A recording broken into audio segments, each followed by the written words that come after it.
Hello, everybody. How are we all feeling?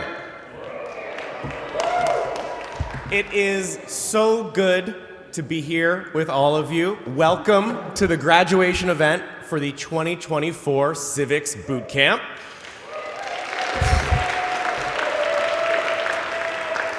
For those of you who don't know me, my name is Nick Harrison. I am a boot camp alumni of 2019, and I'm the board chair of Synapcity. It's been quite a journey for us to get to this point. After that 2019 boot camp, we had our 2021 interrupted by COVID, and it's been a long 4 years to get back to this point, to get everyone back together in one space, and so I'm just so thrilled to see all of you here. We're delighted that you've all joined us this evening to help celebrate our newest cohort of city makers. We'd like to start out by acknowledging that we are here in Ottawa on unceded and unsurrendered Algonquin and Anishinaabe territory. When we gather, we must recall that we are gathering where the Algonquin and Anishinaabe Nation has gathered for millennia, and their culture and presence has nurtured this land, and so when we do this work, we need to reflect that. I'd like to thank a few people. First, Sprott at the University of Ottawa or at the Carleton University. So sorry. I'm so sorry.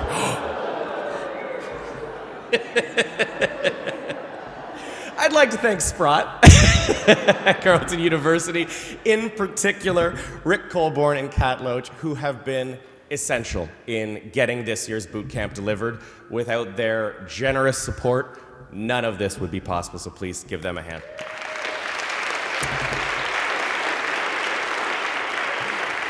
Next, I would love to thank our facilitator team. We had an amazing group of new facilitators join us for this session. And so I'd love to thank Amanda Palmer, our lead facilitator, as well as Emily Perlman and Megan Burns. Yeah, phenomenal work, phenomenal work. So tonight we have a very special program for you. We are going to hear from several keynote speakers as well as a poet. And then we will hear from our participants on the work that they have been doing for all of the great community partners that we've brought together for you. For the past 6 weeks, our boot camp students have learnt valuable tools, including civic navigation, city building, placemaking and partnerships, governance, advocacy, engagement, influencing, messaging, and more. We have also been joined by phenomenal guest speakers, such as our co-founder, Manjeet Basi, our former executive director and current college ward councillor, Lane Johnson, former city councillors Matthew Fleury and Catherine McKenney, Alain Migalez from the NCC, Andrea Lanthier-Seymour of the City of Ottawa, Leanne Moussa of the All Saints Event Space, Dan Monafu from Urban Imaginaries, Sam Hirsch from Horizon Ottawa, and Eileen Duncan, who is a driving force behind the Chief William Commanda Bridge project. We also had a great idea marketplace last week where we had Tace McNeil from the Ottawa Community Foundation, Sharon Yangueso from Quake Labs, Ava Oluomi from Paradigma, and Gloria Sanchez Cuevas from Sprott at Carleton University. As you can see, it's been a wonderful 6 weeks, and we are so thrilled to welcome all of our speakers for tonight. Our very first one is actually going to be coming to us over a screen. We'd like to bring in Ottawa MPP Joel Harden for a video message of congratulations to all of our boot camp grads. Let's hear it from Joel. Hi, Synapcity graduates. This is Joel Harden, Member of Provincial Parliament for Ottawa Centre. Hey, look, thank you for taking an interest in making our cities more inclusive, more vibrant, more open to every single person who lives here. It's people who take an interest to dig in and discover what actually needs to be changed in our municipal spaces so they can be more effective. What I know from living in Ottawa is this city is filled with people with a lot of expertise, like you, a lot of compassion, and with a lot of drive to want to make things better. I look around the city and I see neighbors bringing environmental change, working on housing, working on environmental sustainability plans, who care about public transit.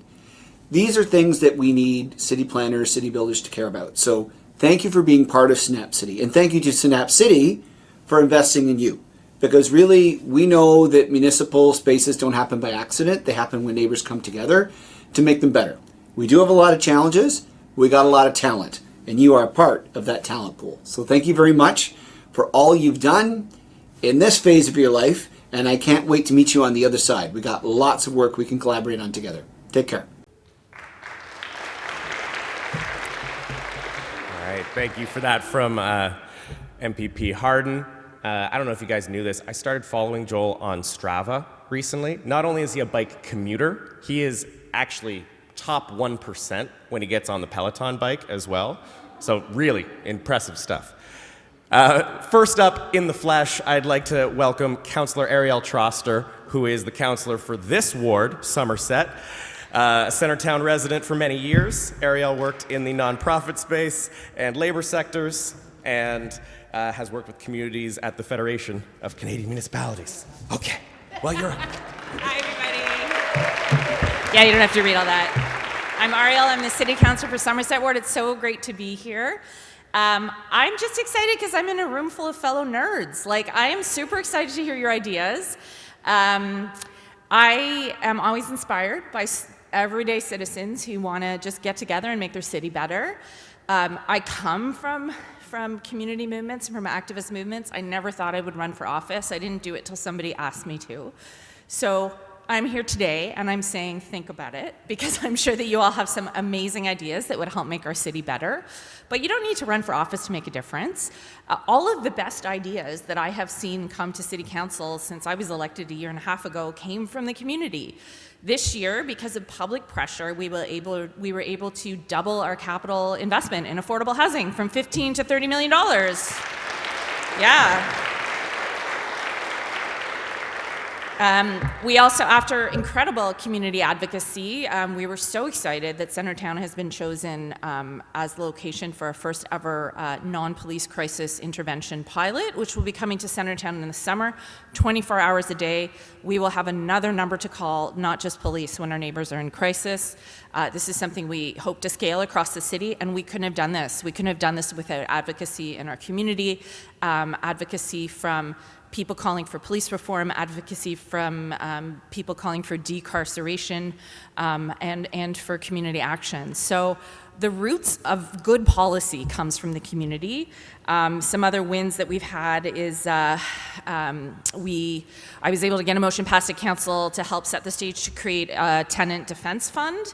And now the pressure's on, and I know a bunch of us, including Councillor Devine, are starting to think about how we could have a bylaw in our city that prevented rent evictions, because that's the #1 issue I hear about in the neighborhood.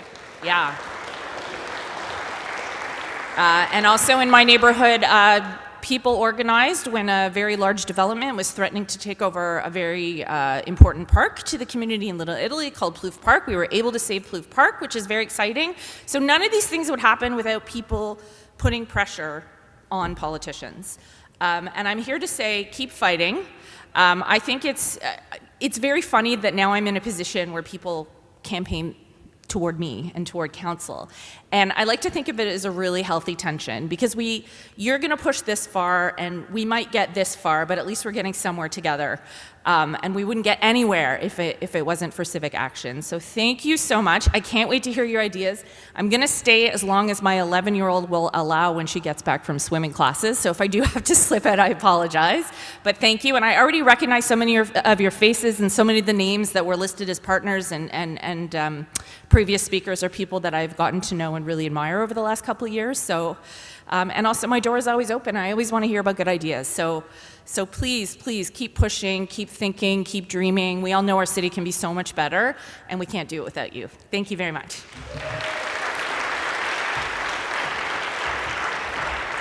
All right. Thank you, Councillor Troster.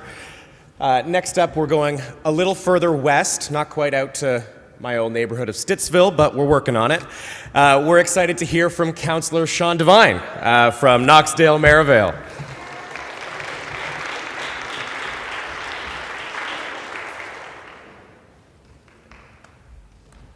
Good evening, everybody. I'm glad to get the introduction, because if it weren't for the introduction, everybody would think I was Councillor Jeff Leeper. So I'm very glad to be here. Respectfully, I disagree. So that's a sentence I've been trying to use a lot lately. Respectfully, I disagree. It's inspired by something that a member of my team has been teaching me, which is about the fact that, according to him, politics is the art of managing difference. So I say this to you, this cohort tonight, the next generation of city builders, the next generation of change makers, because we are depending on you to learn the art of managing difference. We are depending on you to come up with solutions to our problems and to communicate those solutions effectively. Whether it's on housing or environmental policy or the future of public transit or the future of municipal finances, we are depending on you to come up with a solution to the problems that we urgently need, and the stakes are quite high. Sometimes when we are faced with a problem larger than what we know what to do with, it might be easier to just hand over all decision-making to some all-wise, benevolent power, to some all-knowing, logical AI superbot, and we'd be forgiven for thinking that when we see the unfortunate results of decisions made by all levels of government, including my own. Many of you know this quote from Winston Churchill: "Democracy is the worst form of government, except for all of the others." Now, democracy itself is not an ideology, it is simply a decision-making tool. And liberal democracy, our current form of this tool, is not even that old, just a century, really, when you consider that the vote was only extended generally to women in 1920. So it's brand new democracy, and it did not come with a lifetime guarantee. But if we want our voices to be heard, if we like the opportunity to participate in the rodeo of political problem solving, then we must maintain that democracy. And that's where we are not doing a very good job. Any democracy is only as good as the individuals that it elects. More fundamental than that, any democracy is only as good as the motives behind each person casting a vote. How many Americans are going to cast a vote for Donald Trump with a motivation based on hatred or revenge? What do we imagine the corrosive effect of that will be? For democracy to work, we need thoughtful, reasonable, open-minded people to make their decisions, whether at the ballot box or at the policy table or at city council, based on reason, based on thoughtfulness, and with an open mind. I say this to you, to the next generation of change makers, because as you become change makers, as you advance solutions to our many problems, I urge you to consider that your solutions and your ideas will be competing in a marketplace of ideas. Many of them just as good as your ideas, many of them in direct conflict with your ideas. But it's how we handle the conflict between competing ideas that determines the health of our democracy. So in my former life, I was a playwright. As a writer, I know that every well-constructed story has a protagonist and an antagonist. In any story, the protagonist is typically the lead character, the hero on a quest, the good guy. The antagonist is usually the person who gets in the protagonist's way, the bad guy. When the protagonist and the antagonist get in each other's way, that's when we have conflict. The greater the conflict, the greater the story. When you are writing, the best way to create good conflict is to make your antagonist equal to your protagonist. The way to do that is to see the antagonist not as a bad guy, but as another protagonist who is simply on an equal but opposite quest. Why do I mention this? Because you're not all playwrights. Because there are two many antagonists out there. The current political sphere, the current public forum, is a breeding ground for antagonists. It is making for a very nasty environment. A few weeks ago, we heard the shocking news that the mayor of Gatineau, France Bellil, resigned from office because of what she describes, accurately, I think, as a hostile climate for municipal politicians. Shocking, but not surprising. In her resignation speech, we heard the staggering statistic that almost 10% of Quebec municipal politicians, 741 out of 8,000, have resigned since the 2021 municipal election. Let that swim around in your head for a second. 10% of Quebec's municipal politicians have resigned since 2021. That, my friends, is how democracy dies. When good people, competent people, reasonable, thoughtful, open-minded people no longer want to participate, who do you think is going to fill the gap? You, here tonight, can play a part in making that nasty environment just a little less nasty.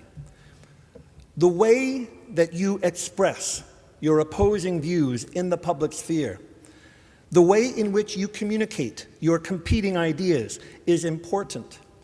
As future city builders, as the protagonists of your own ideas, please consider this.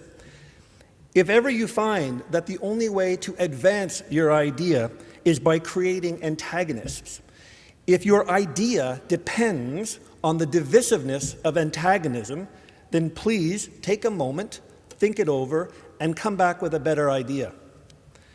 Because the hostile climate that we are living in, the hostile climate of antagonism, it cannot continue. Democracy depends on competing ideas being openly and freely debated, protagonist versus protagonist, without threat of ridicule or aggression or recrimination. It depends on a social contract signed by all of us that we practice the art of managing our difference. We must all get better at the phrase, respectfully I disagree, because democracy is as vulnerable as it is valuable. If we want to keep it viable, we all have to become better protagonists. Thank you for letting me address you tonight, and I wish you the best in your careers.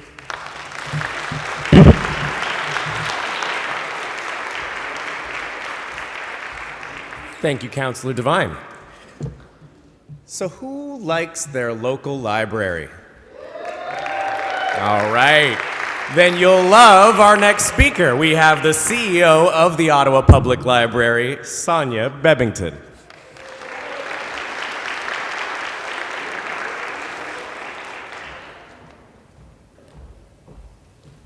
You know, it's a perfect follow-up to be talking about civility and civic discourse. So thank you for that. And thank you, everyone. Thank you, Nick. Hi, everyone, councillors, graduates, and guests. I'm so pleased to be here. Congratulations to all of the graduates. You know, meaningful and productive civic engagement takes an incredible amount of energy, passion, strategic thinking, and tenacity. And I commend your engagement, and I know that it's engaged folks like you who can help shape Ottawa into a city we can continue to be proud to call home. Folks like you are important to us at OPL. But like a good librarian, I'm going to start with a story, and I just want to tell you how much the library means to me and how it has been there in every phase of my family's life and how it is there for you in all of your endeavors. So I remember going to the library as a young kid, through school, through high school and university, and I remember taking my children there. And the biggest user of the library in my family is, in fact, my 86-year-old father, who walks to the Centennial Branch in his neighborhood. And my mother, who died just in December, was trilingual and was a translator for most of her career. And by the end of her life, she lived with Alzheimer's, and she became nonverbal. And my father was taking out coffee table picture books for her at the very end of her life. I have seen in my own family how the library can be there for people no matter what their ability, no matter what they need, and I'm deeply proud to lead an organization like that. And I got into libraries because of that civic engagement and because they are so important to the community, and I know that that's probably something that resonates with each of you. So that's my story. I'll get back to some facts now.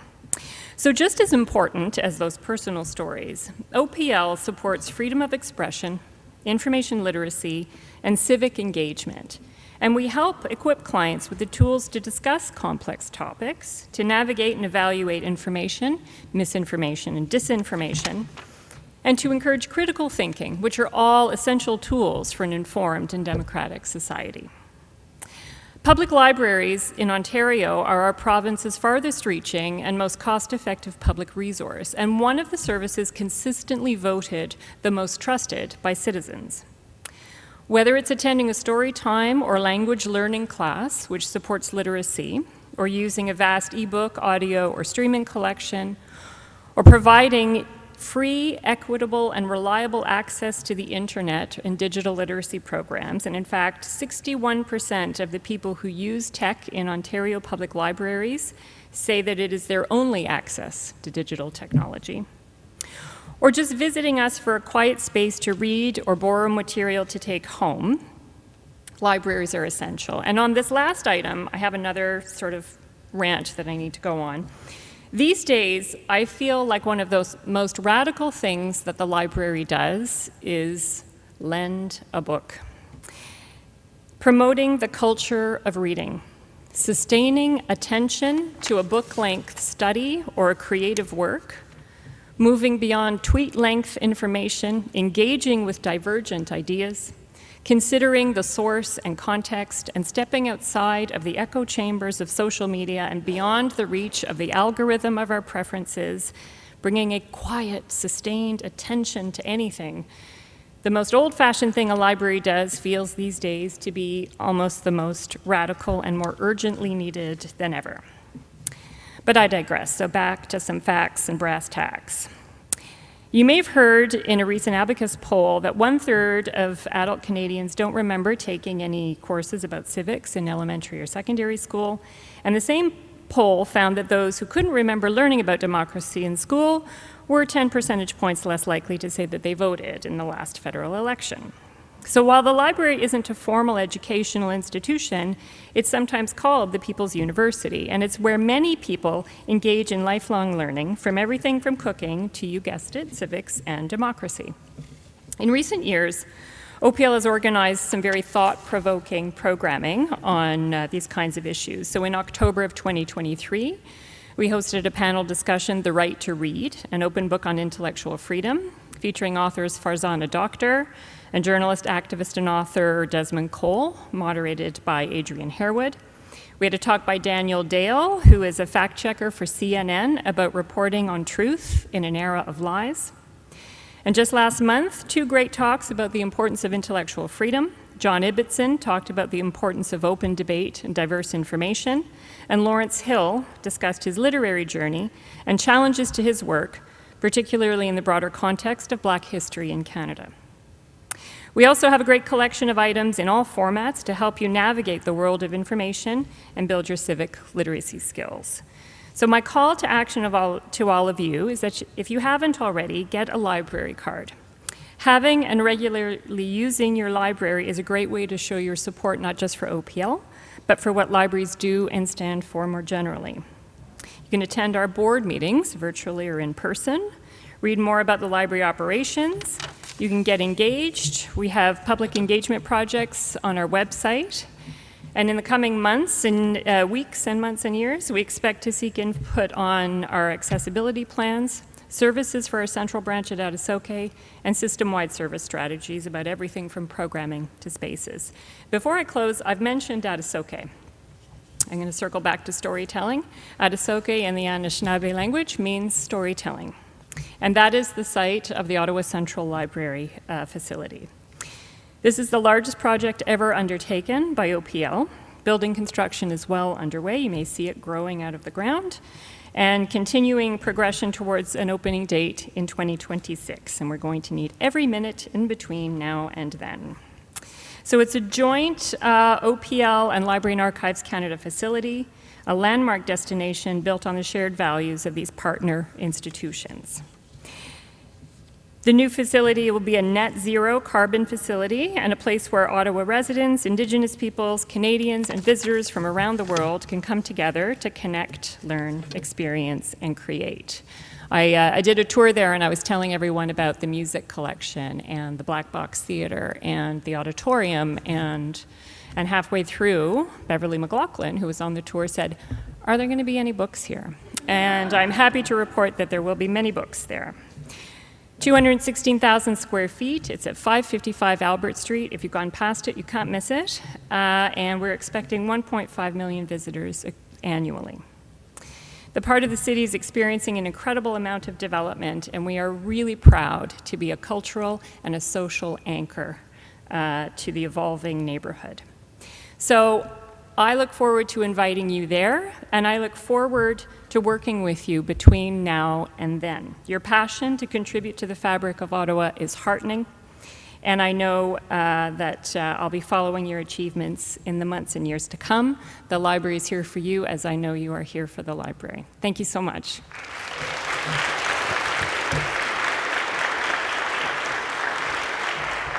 All right, thank you, Sonia.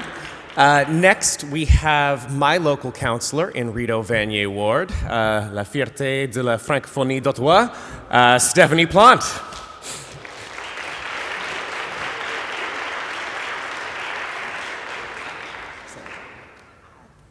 This is it. Avant que je débute aujourd'hui, vous savez que je fais toujours mes remarques en français et anglais. I just want to give a shout out to the Byward Market District Authority, the Sandy Hill Community Health Center.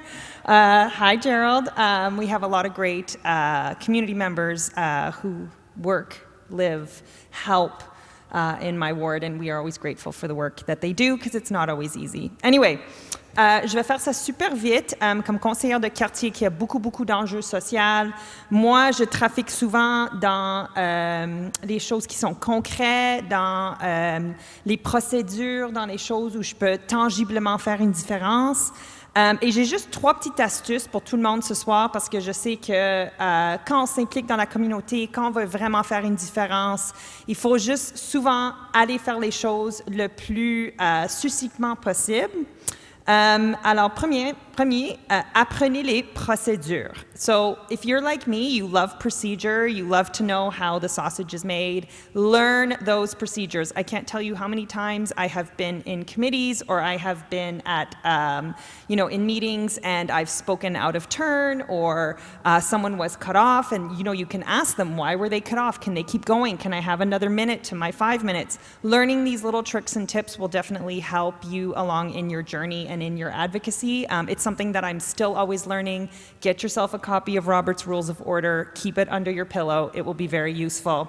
La deuxième chose que j'aimerais souligner aussi, c'est il faut connaître vos collègues. Ottawa, c'est une ville qui est massivement large. Nous avons des collègues dans des places ruraux. Les enjeux dans les quartiers ruraux sont très différents que les nôtres au centre-ville, mais je peux vous dire que c'est des gens qui ont des idées, qui veulent être impliqués, qui ont une vision de la ville qui est peut-être pas la même que la mienne, mais il faut engager avec des gens qui sont différents que nous pour savoir, pour venir à une conclusion quand on fait la politique. Parce que sinon, si on aurait juste des conseillers et des conseillères dans le centre-ville ou juste des gens dans les banlieues ou juste des gens dans les coins ruraux, ce serait très plate, disons, à l'hôtel de ville. Mais je vous encourage fortement de les connaître, de les voir en comité, de les voir au conseil, parce que c'est des gens qui contribuent beaucoup à la ville. The last thing too, and it's sort of along the same lines, is please always involve people in your decision making and in your consulting who don't always show up. Now, Ariel's nodding because it's often the same people who show up at community consultations, who write in your emails. We call them frequent flyers. But I always encourage people to go and talk to people who don't always show up because that is where the best ideas will often come from. Personnellement, moi, je fais toutes mes consultations budgétaires avec des jeunes. Et quand je dis des jeunes, je veux dire des jeunes dans la 5e année, dans la 6e année, dans la 3e année, parce que c'est des gens qui n'ont pas été sensibilisés à la politique municipale. Et franchement, les idées qu'on a eues dans nos consultations avec les jeunes étaient vraiment magnifiques et on est en train d'aboutir beaucoup des projets qu'ils avaient suggérés. So please, please, please reach out to the people who don't show up because those people will often have the best things to say, the most important things to say, and a lived experience that we can only imagine. Anyway, c'est tout ce que j'allais dire ce soir. Je ne vais pas prendre trop de votre temps. Merci beaucoup d'être là. Félicitations finissant, and I'm so happy to be here. Thanks so much.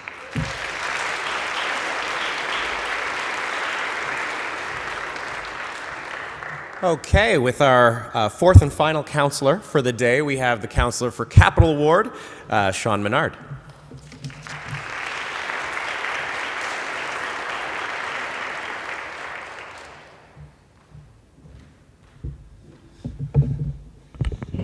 Hi everyone, thanks so much for having me. It's amazing to be here just to see the growth of Synapcity and what they've done over the past, it's been almost a decade and a half, I think now, with a name change in there, but I remember organizing along with you folks back in, I think, 2009 and 10, and just incredible work. So just wanted to say thank you to Synapcity for all you do, and congratulations to all of you for completing the 6-week course on city making. As I'm sure you've experienced through the last 6 weeks, building a better city is so much more than just voting. It's real advocacy work, it's engaging the public and elected officials on the issues, it's building coalitions and building a popular basis for changes to be realized. One way to change political outcomes at City Hall is, of course, to make councillors understand the issues you're advocating for. But all too often, understanding is not enough. You must also make councillors care, too. And that may look like shifting the terrain beneath our feet through campaigning. That takes more than just effective arguments. It takes mobilization. It takes people power. And our advocacy and organizing work must happen in and around elections and between them. So this means issue-based work during an election cycle to influence political platforms, but it should also mean activists getting directly involved by either running for office themselves or supporting a candidate running as part of their campaign team. I know I wouldn't be here today if it wasn't for local activists and organizers who were hungry for change at the time at City Hall in 2018 at the electoral level municipally. At the outset of this term, we again saw a coordinated push from advocates across the city for things like affordable housing, following through on the climate change emergency that we declared last term, pushing back against the province's unilateral expansion of our urban boundary, which is costly environmentally and fiscally. And we won on a lot of those issues and I think advanced the city and made progress there on those issues because of people getting involved and being active. There were also new faces around the council table. Some great new councillors that are here today, like Councillor Devine, Councillor Plante, Councillor Johnson, Councillor Troster. Thanks to those activist efforts during that election cycle, they all had campaign teams, and I remember talking to many of them, 2 years out before the election about city council and what it meant to be on the ground running a campaign of that in that way. And I thank myself every day. I thank them every day for just being on city council because it can be a tough place to work. And so to have people on there that are new, fresh faces that want to accomplish things and put in that work is exceptionally important. So really just happy to have them working together with them. It was a tough term last term. We had the LRT debacle with what happened there. I don't think there's another way to describe it. We had the convoy occupation. We had a pretty divisive council, pretty divided, and I think one that was in need of a moral push and big change. And I think you see that very much in the new councillors that got elected around that table, in that change has come to Ottawa in that way. And I think a much more responsive city is what's in store. In my life before City Council, I'd spent a lot of time as an advocate for municipal issues, particularly around transit, active transportation. Those are things I felt passionate about. I was the vice chair of the Pedestrian and Transit Advisory Committee. That doesn't exist anymore.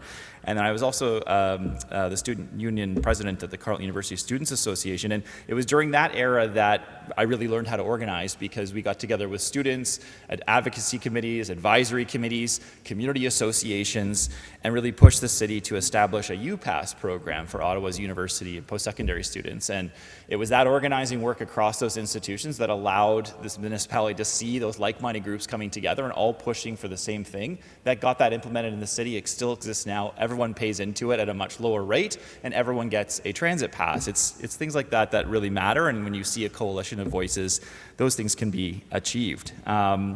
So, now that I'm a councillor, it's definitely rewarding to be working with those same, Student Association, Transit Rider Union, Free Transit Ottawa, and others to help make our transit system work better for everyone, despite the challenges. And I feel like as advocates for transit, those transit advocates are getting stronger, despite what, some recent setbacks. I think that pushes on, and we're going to see a better transit system as a result of that activity. On the active transportation side of things, the advocacy groups that pushed very hard for some change, like Bike Ottawa, for example, and community associations in my ward gave our office enough of an opening to see bike lanes put on the Bank Street Bridge. And the reason I mention this is that for decades we were being told that couldn't be done. We heard just from staff it was too hard to do it, traffic flow would be impeded. That's not possible. And so when those campaigns occurred, when you push to get activists involved, those sorts of things do indeed become possible. And I think it was Jack Layton that said, don't let them tell you it can't be done. And this is one of those examples. And now we're seeing bike lanes going to be added to the Billings Bridge as well, and all along Bank Street, all the way to Walkley Road to Billings Bridge. So things are changing, I think, in a positive direction when it comes to things like active transportation and hopefully transit. I'm excited for Line 2 to open despite the challenges. I think that's going to be a huge plus for our city when that does open.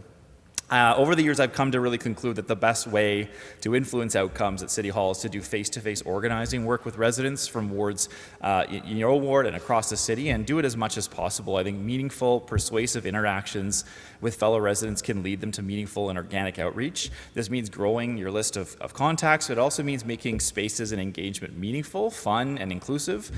We really need to make connections with new people that can last and can inspire action. This work can be the seed from which future leaders and campaigns grow. Every new person that we bring into municipal advocacy organizing space grows the public of people from which new ideas, new leaders, new political candidates, and new tactics can emerge to build a better city. And I think growth is paramount when it comes to building people power and succeeding in our work as municipal activists. So I hope this boot camp has really helped clarify what those are for all of you, what those driving forces are for you in your life, what you care about, and some of the organizing tactics to help achieve them in your life. I know Synapcity does great work with that. So thanks again to Synapcity for bringing back this fantastic event after a bit of a hiatus, and to the many sponsors and volunteers who made it happen. It's a real pleasure to have been here with you. Thank you.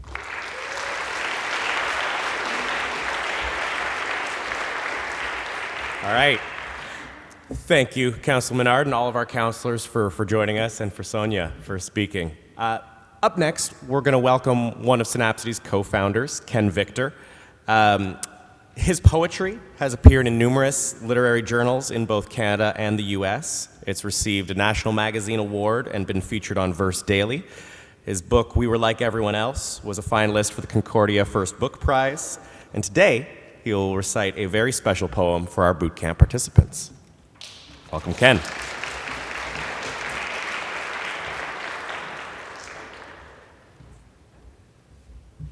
Thanks, Nick. It's really good to be with you graduates. I have to tell you, it does my heart good that boot camp is happening again. What I'm about to read emerged in 2020. Nick and myself and Judy Maxwell were going to take walks, long walks that were going to be sponsored by family and friends as fundraisers for Synapcity. Judy and I were walking. Nick, I should say, was running, by the way. He wants us to know he was definitely running. And when I was training for my long walk for Synapcity, I kept trying to think, what was Synapcity about? And I was trying to express what is the core and the essence of Synapcity. So this is my attempt to do that. Now, there is a moment at the end of what I'm reading where it is participatory. So I am going to point to all the graduates, and I want you all to stand up. I'll do this, and then I will point, and then I want you to declare yourself and say your name, okay? And then it's near the very end of what I'll be reading. I want you to stay standing until the end. You're good to go?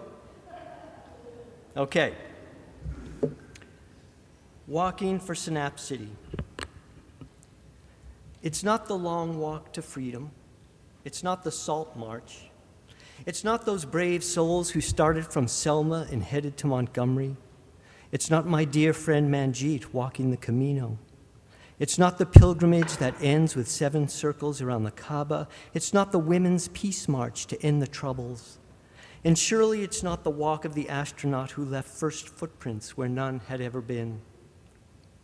But sometimes the most important step is your next one, here where you live, in the city you call home, where you can choose each day to wake or to sleep. And this is not about your circadian rhythms, not about whether you declare yourself a night owl or an early bird or an insomniac who's given up counting sheep. This is about your city and whether or not it's awake to what is. Your city either knows some people travel by bicycle, some by wheelchair, and then works to allow their passage down its streets, or it doesn't. Your city either knows some people have no roofs and then works to meet the simple need for beds, or it doesn't. Your city either knows sometimes hatred holds a megaphone and then works to dampen and disarm the sound, or it doesn't. And you can choose not to see, to be little more than a nap city back in your bed. Or you can wake, snap city, and see what's around you. How behind the privilege lies the poverty, the ache of isolation, the loneliness by a street corner light, the newcomer who's lost their way. If you only see potholes but not the people, then go back to bed. Nap city. And even waking to what is, your snap city moment is not enough when you can merely wake and watch as if your seeing is sufficient. When you can wake and wait some more for others to act. This is about your city. And if it's yours, if you embrace the everything that being awake proclaims, then you know it's not for you alone to take on. It's more than one person with a mission can bear. All cities, this city is its people. The choice is to wake and work together. One foot in front of the other, step after step, side by side, walk for that. Trusting the connections between you, those synapses of caring and commitment, which keep you walking towards what your city can become. This Ottawa, you've been making each day when you decide to show up, working with those awake to what is in the city where you live.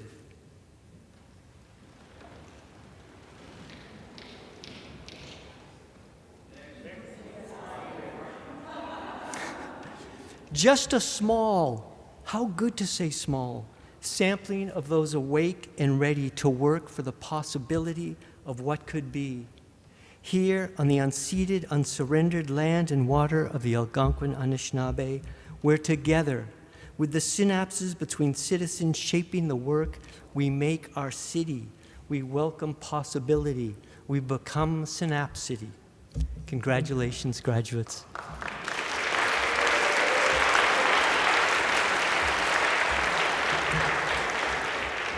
Thank you so much, Ken. I'm going to go off book for a second. Heb doesn't know this, because I want to thank him for everything he's done over the last year and a half. 2023 was a huge year for us. We really relaunched ourselves after COVID. We immediately dove into a whole series of sessions. I know I've seen some of you there. We talked about protecting Ottawa's tree canopy. We talked about food security in the city. We talked about digital equity. We talked about youth engagement. And then we all came together and, with extremely short notice, threw together a civic session that is actually being put together as part of a TVO documentary coming out later this year. And none of that would have been possible without Nick Heb showing up and putting in the work. So I just want to say thanks.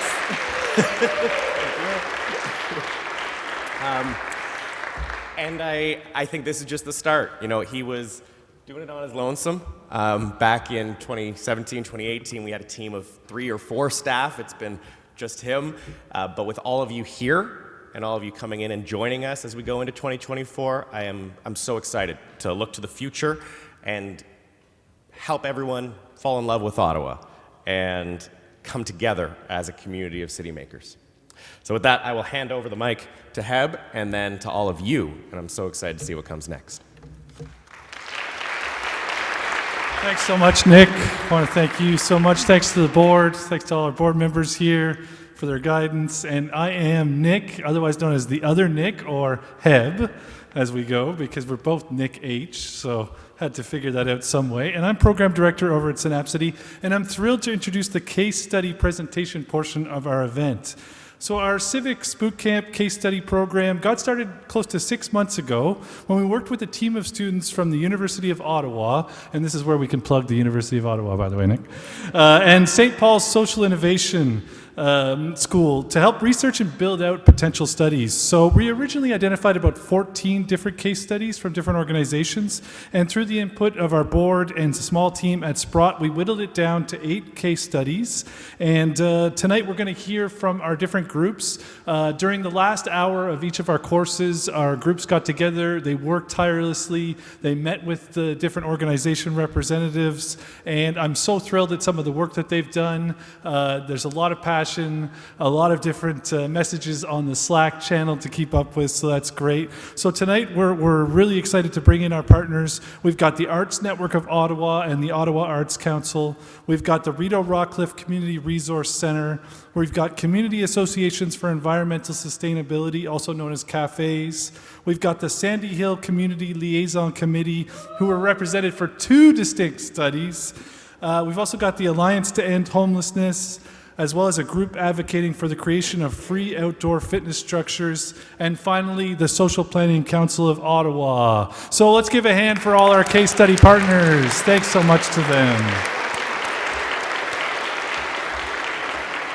So over the next hour or so, we're going to hear from each group. They're going to do a brief presentation on the work that they did, just sort of touch on and give a little bit of that. We've also got a final report that we'll be submitting over to the organizations next week. And so without further ado, let's bring up our first group from the Arts Network Ottawa and the Ottawa Arts Council. I'm excited to bring up Julian Rutherford, Christine Franklin, and Cassie Smith. And once everybody presents, we'll get the certificates as well. So thanks so much.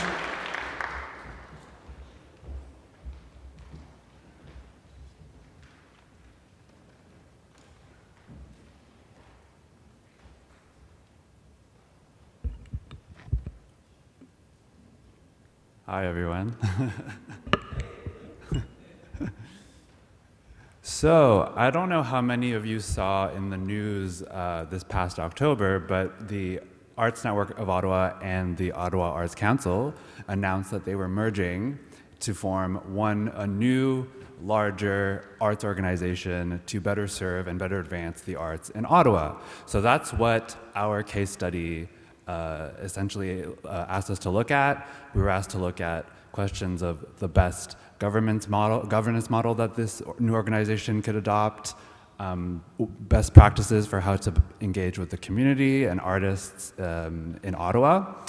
And so while we were trying to wrap our heads around how to answer these large, very important questions, we were really trying to figure out where do we fit in all of this, because prior to the announcement in October, both organizations have been having these discussions for 2 years or more. So there's been a lot of work done up to that point, and we wanted to make sure that we were contributing to the best of our capacity. And what we realized was we're part of the community. We have opinions, we have ideas. So that's kind of how we chose to approach it.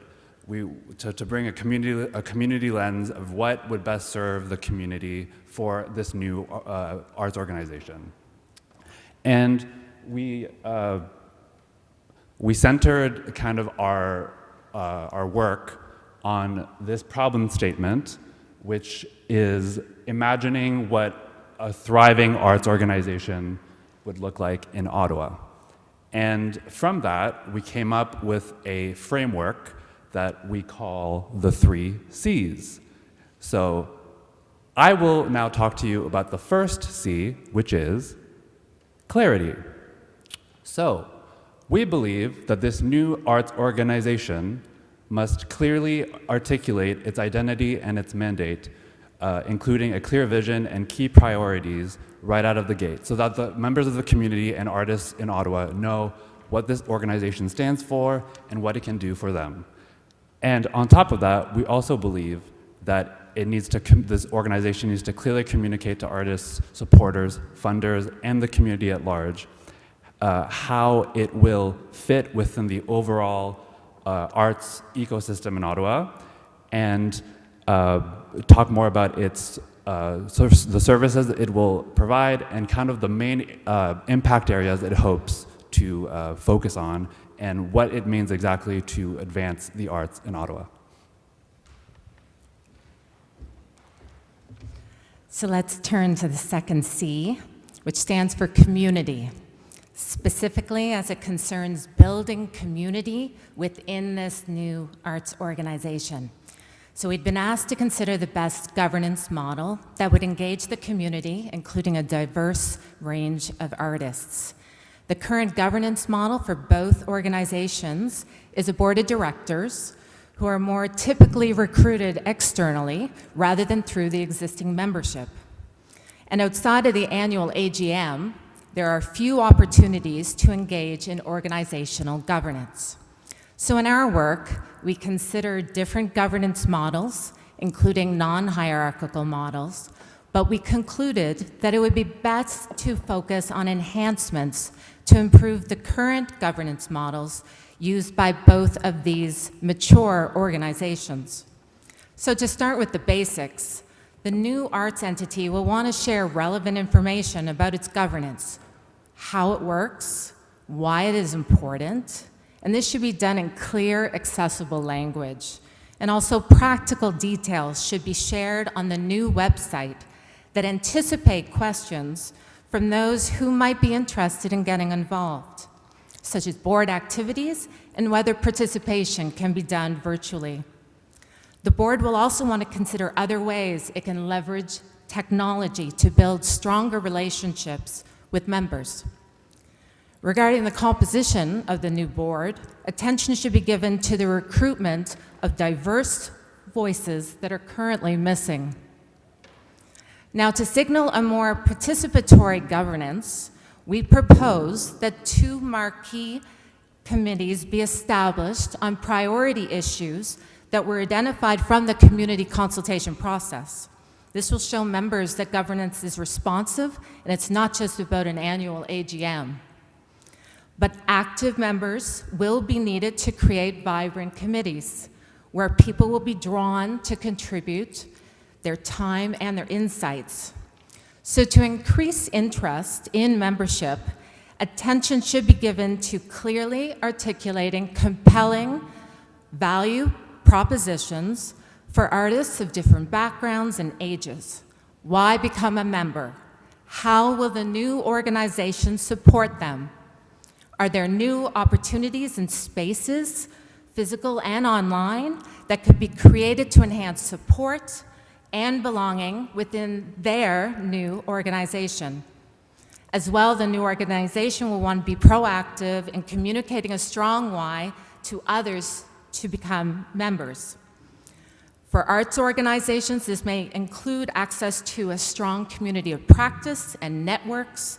For non-arts organizations, businesses, and community members to create and promote more opportunities where those outside of the arts sector can support the arts in Ottawa. So by creating a greater sense of value in belonging, over time this should lead to more people being willing to participate in governance by becoming an engaged member, sitting on a committee, or joining the board. And this in turn will lead to a stronger, more inclusive, responsive governance.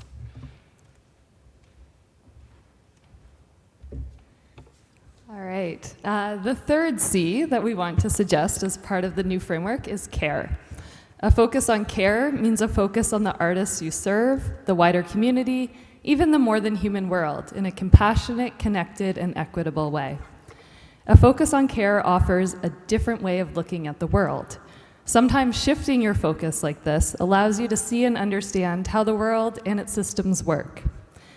So for this new organization, as you build a new governance model that incorporates CARE, you can consider what people need to be able to truly participate. Many of the artists in our city are low income, gig workers, and it's even more of a concern from an intersectional perspective, as artists often experience multiple forms of marginalization.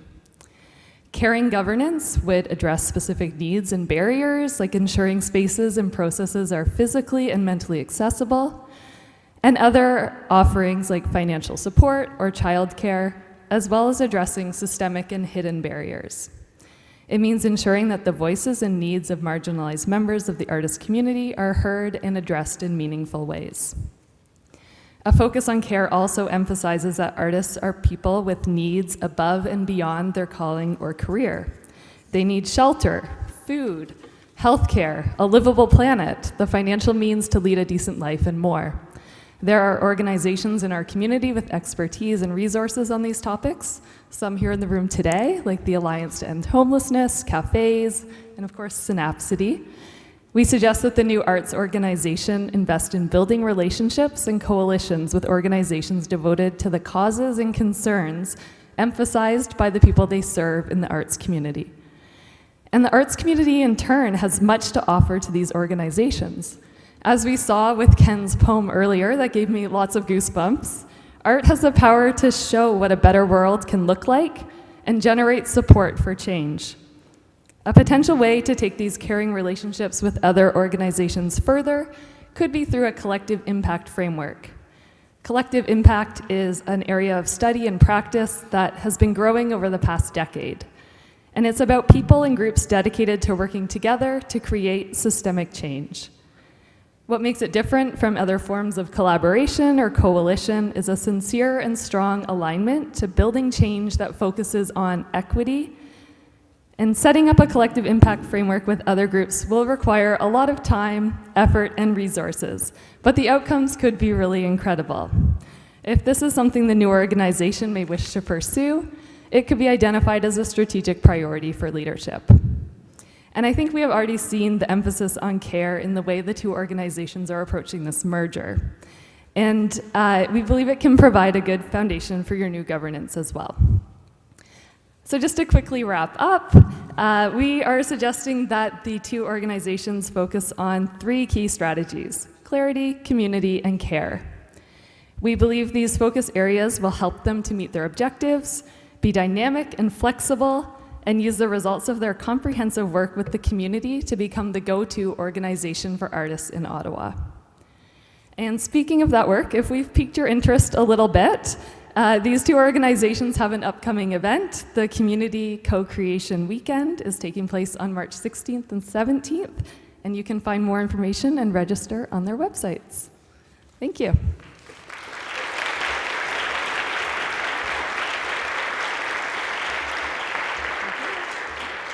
Thanks so much, Cassie, Christine, and Julian. Great work.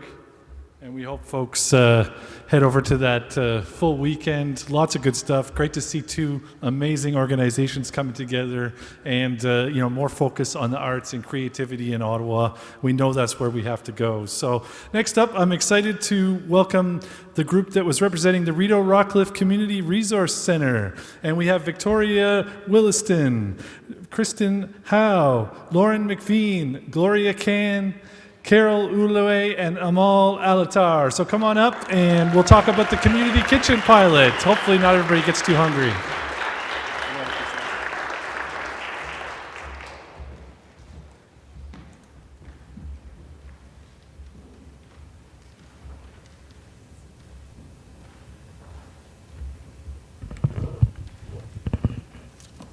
Okay, hello everyone.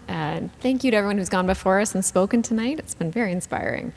So we're going to speak tonight about our privilege of working with the Rideau-Rockcliffe Community Resource Center. So they're looking to start a community kitchen pilot program. And the Rideau-Rockcliffe Community Resource Center, so they've got funding to renovate kitchen space, and they asked us to help them consider 5 main pillars: lessons learned from other community kitchens, ideas around programming and engagement strategy, community partners, and funding options.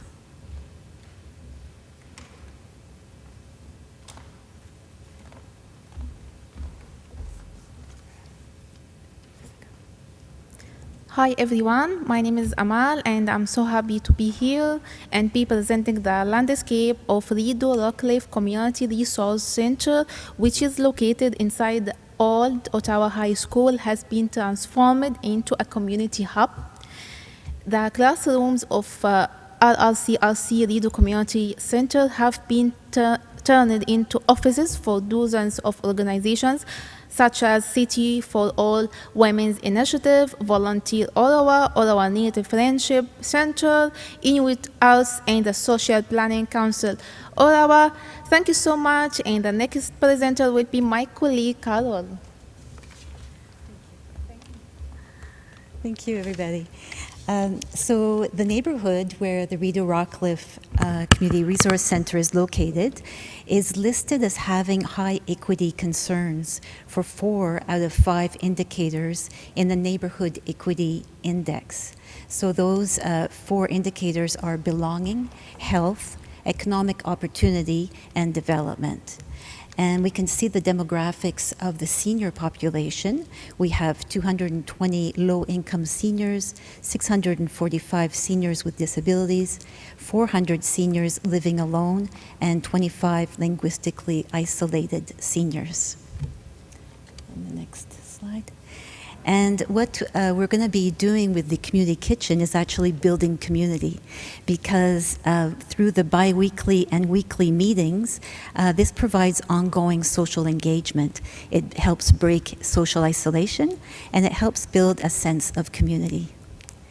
And the group members actually determine how their kitchen runs. So they decide the day, the time, the frequency, and they decide which recipes they're going to be using and establish their own group rules. So this decision-making capacity helps to facilitate ownership within the group, which usually comprises of 6 to 8 people. And each community kitchen has at least one leader, known as a facilitator, and this can be a staff person or a volunteer. And the role is to support the running of the group and to ensure a friendly, non-judgmental, safe, and supportive environment.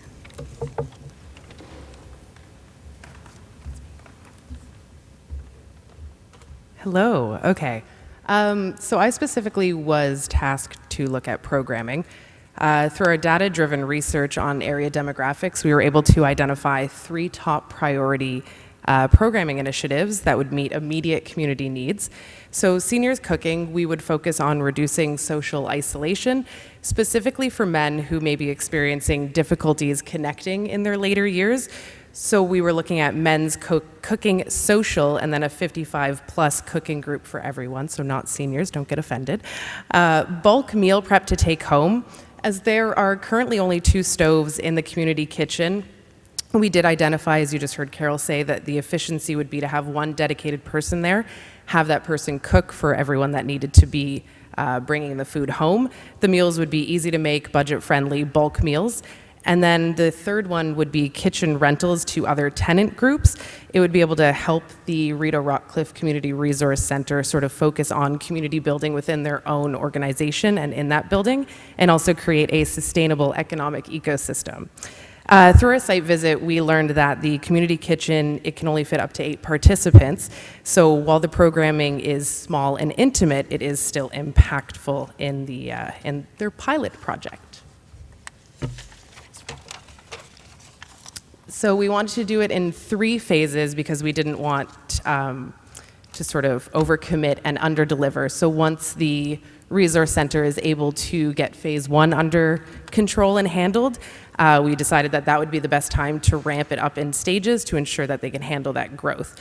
For phase 2, we are suggesting that the resource center continues to conduct a neighborhood outreach survey as well as consultations to deduce which neighborhood demographics is also in need of a community kitchen, and then they can create their programming to meet those needs. However, when we were in discussions with Luke, entrepreneurial training was a really important aspect, and we believe that it is a very important aspect of uplifting any community. So we recommend that any of their programming for Stage 2 involves education and skill building. Phase 3, we recommend at this point that they begin sort of branching out and working with other community kitchens, whether it be in Ottawa or Ontario, Canada, the United States, Australia, wherever, and they can develop a network of trust between those communities. We also recommend that the group then expands or moves their kitchen space to accommodate a larger area, and that the both could run concurrently.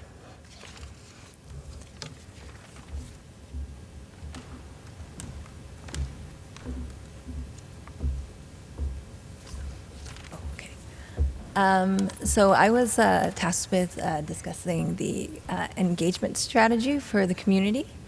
And we're thinking that it would be a good approach to create an advisory committee from the very beginning to get ideas from the community, to be involved with the design, implementation, and just to, have that connection from the start, because it is the communities themselves that members of the communities themselves who are best able to understand the needs of their community and are able to reach others who would otherwise perhaps not have been able to be reached.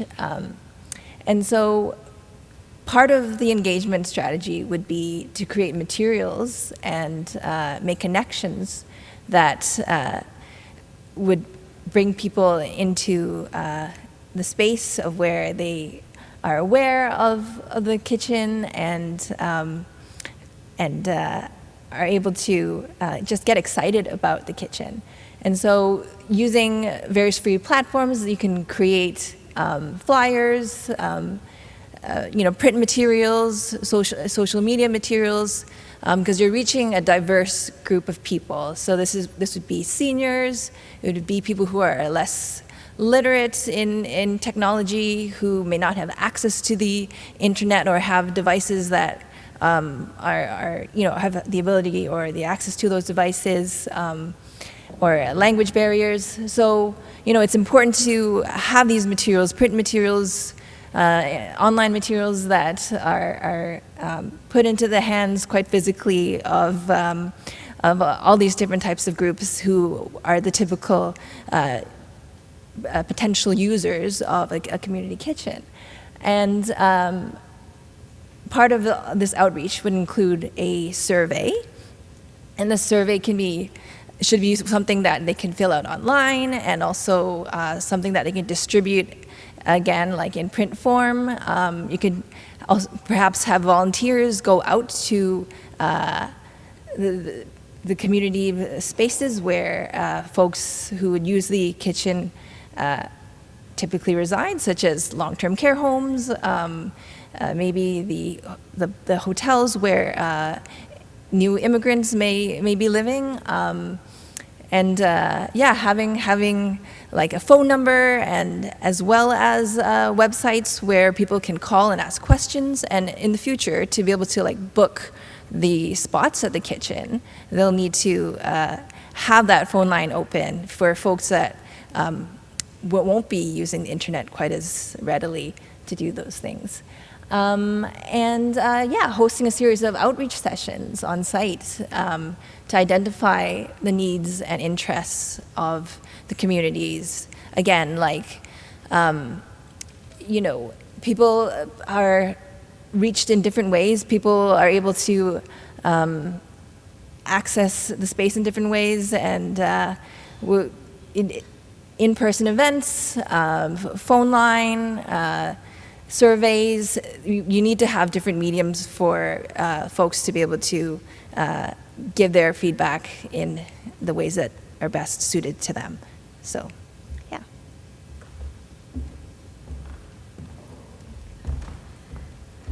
So I'll be talking about the different partners that the community kitchen can create. So we have 4 different categories. So the first is knowledge partners. So those who have experience running community kitchens in the past and who can offer expertise or advice on how to run the Rideau-Rockcliffe community kitchen. So one example I put here is the Parkdale Food Center. So Carol and I had the opportunity to go for a community meal, and we got the chance to talk with Anna and Simon, and they had really amazing insights. The second category we have is programming partners. So these are people who can offer opportunities and activities in the kitchen. So an example is Algonquin College. They could have a placement student there to create the menu that they will be cooking. Thirdly, we have food partners. So these are people who can provide ingredients for the kitchen so that we can cook with them. An example that I put is Social Harvest, which is already a part of the Rideau-Rockcliffe Community Resource Center. They grow microgreens and other things in their garden. And lastly, and most importantly, we have the volunteers who are our partners. So these are community members who offer their time to help operate the kitchen and create a welcoming atmosphere. And finally, funding. So the group already has funds for the cost of renovation, and so from our research, we just confirmed that funds will also be needed for one staff person who could be the point of contact for all of the programming and work related to the kitchen. Of course, food ingredients. There's also kitchen tools, equipment repairs, cleaning supplies, and pest control, unfortunately. One example was the Community Food Depot in Montreal. They estimate they have about 720 spots per year in their kitchens, and it costs about $200 per participant for food, HR, and other kitchen costs. So that was so it was interesting to gather that info and funding methods. So we're going to be sharing with them a chart of grants and funding resources. There's also donors. The second point should be donors. So there are some already for the Community Resource Center, but there could be a targeted campaign to raise funds specifically for this community kitchen, which is an exciting new initiative. There's also, partner organizations, staff could be shared between other partners in the building that want to use the space.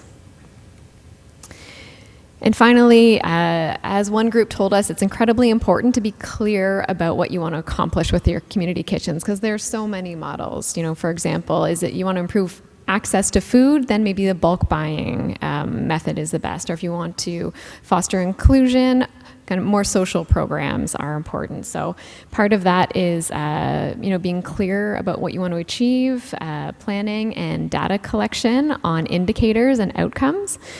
So we collected some resources we'll share. One of them is up there. And we were also reminded from our experts that it's incredibly important to collect data on the impact of programs for current or future funders. You never know when you're going to need to find a new funder, and having those impact stories on hand is very powerful.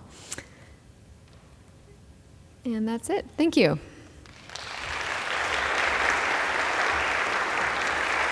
Thanks so much, Victoria, Kristen, Lauren, Gloria, Carol, and Amal. Great work. And I know if you're passionate about the Community Kitchen Pilot, they're next Wednesday at 7:30, I believe, right, Luke? They're doing a bit of a session there, so getting people to talk and chat about it. That's what we love at Synapcity. So Luke's over there. If you're interested in that, definitely chat him up after. I know they'd love to have people come and talk about what they'd like to see in these community kitchens. So quick question here, who here loves trees? Who here loves trees? Yes, we do love trees here at Synapcity too. We were so excited to do our tree canopy event, and we were also excited to partner with cafes. And next up, we've got the cafes group, and they were looking at the neighborhood tree regeneration strategy. So I'm happy to bring up Arto Kikikan and Sarah Taylor, Rahim Iqbal, Monica Brewer, and Sashwat Srivastava. So come on up, and they're going to talk about the community tree regeneration project.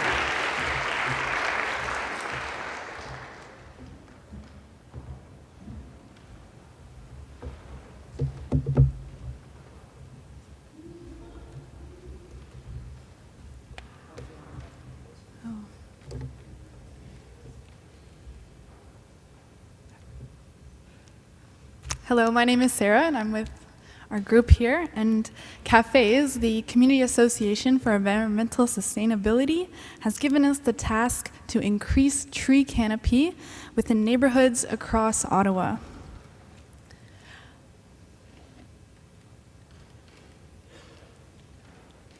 Okay, so the city currently has a 20% tree canopy, and the city has a goal to increase it to 40%. By working with cafes, we hope to hold the city accountable to this goal and find ways to reach this goal as fast as possible. Increasing the canopy will enhance the ecological function of urban areas and mitigate the urban heat island effect, thereby contributing to the creation of a more sustainable and livable city with greater ability to adapt to climate change. Our project highlights the importance of collaboration between the community association and all our neighborhood groups. We hope to be able to find sustainable solutions in order to improve our city for every single person.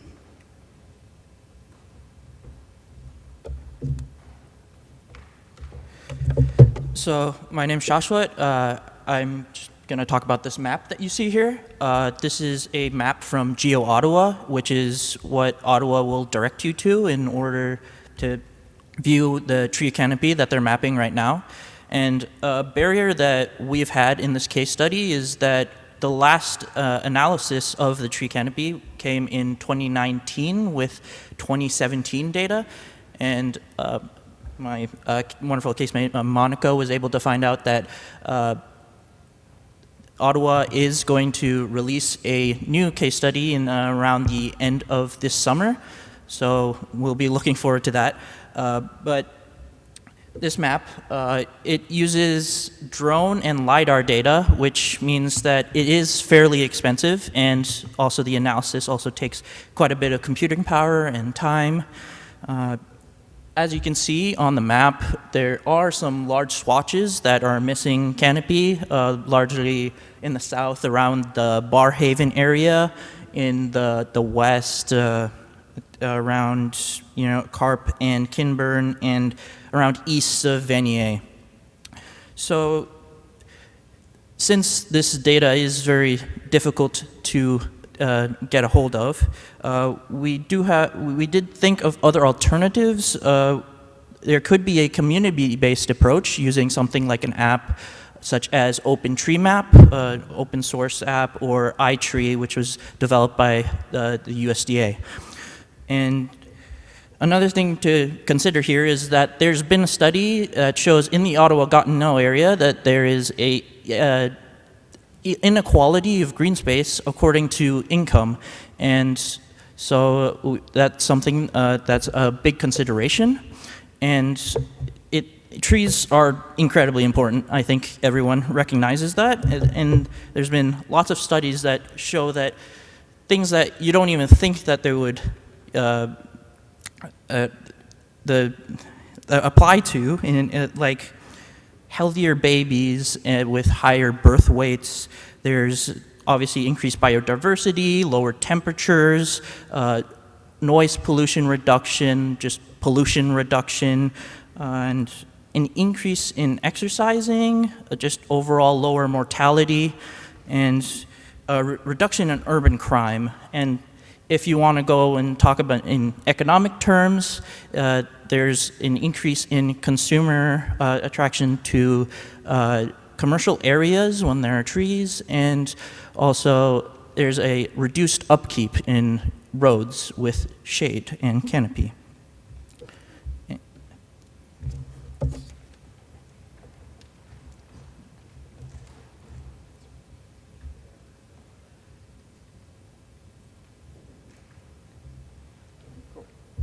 Hey guys, I'm Raheem. I'm quickly going to talk about the approach that we ended up following after. At first, we started off with all the different data sources and documents available to us. I work in data, and I found it overwhelming at first. I was like, okay, there's a lot of work, a lot of very, very good work that's been done by the city and other organizations within the city to preserve and rebuild the tree canopy. So the approach that we took to go about this task was we studied the canopy and all the data sets available to describe it, all the different data sets that were describing or detailing the outline of the canopy. That's what we started with. This was very hands-on. We opened up drawings and we opened up different parts of the city that needed focus specifically for their canopy. Then we moved on to identifying organizations that were relevant and that needed to be involved to come up with a holistic plan that could actually be implemented. So we identified, well, obviously cafes that initiated this case study, but then we identified other stakeholders like Ecology Ottawa and Capital Forêt and other organizations. We further moved to engaging with various city staff because we realized that the city would need to be an important stakeholder within all the or important stakeholder within the plan that we come up with. So Monica actually engaged with foresters and stakeholders that were leading the urban canopy regeneration plan. Finally, we put that all together and we came up with the foundations of our plan, which Arto is going to start with, and then Monica's going to go deeper into.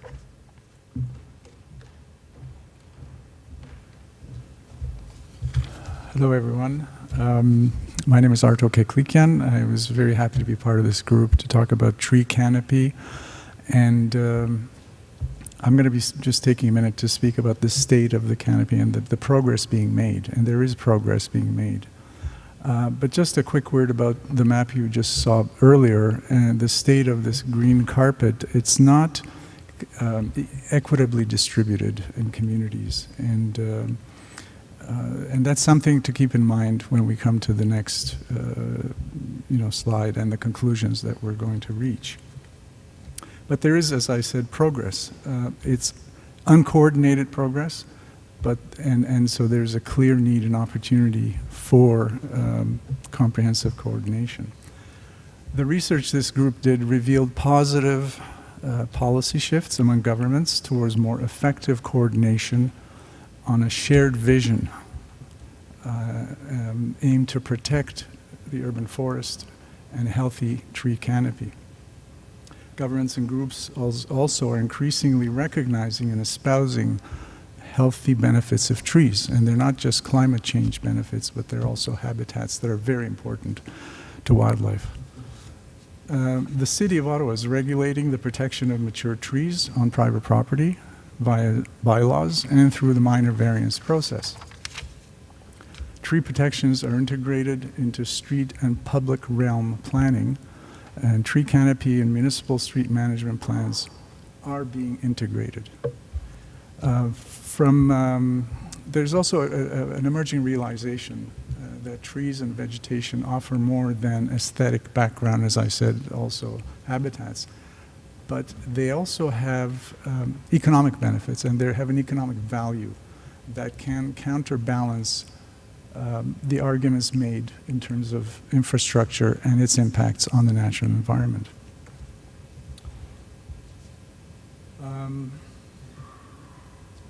This recognition and sort of mobilization on environmental matters is, however, not, as I said, equitably distributed, and there is a need for overall good coordination.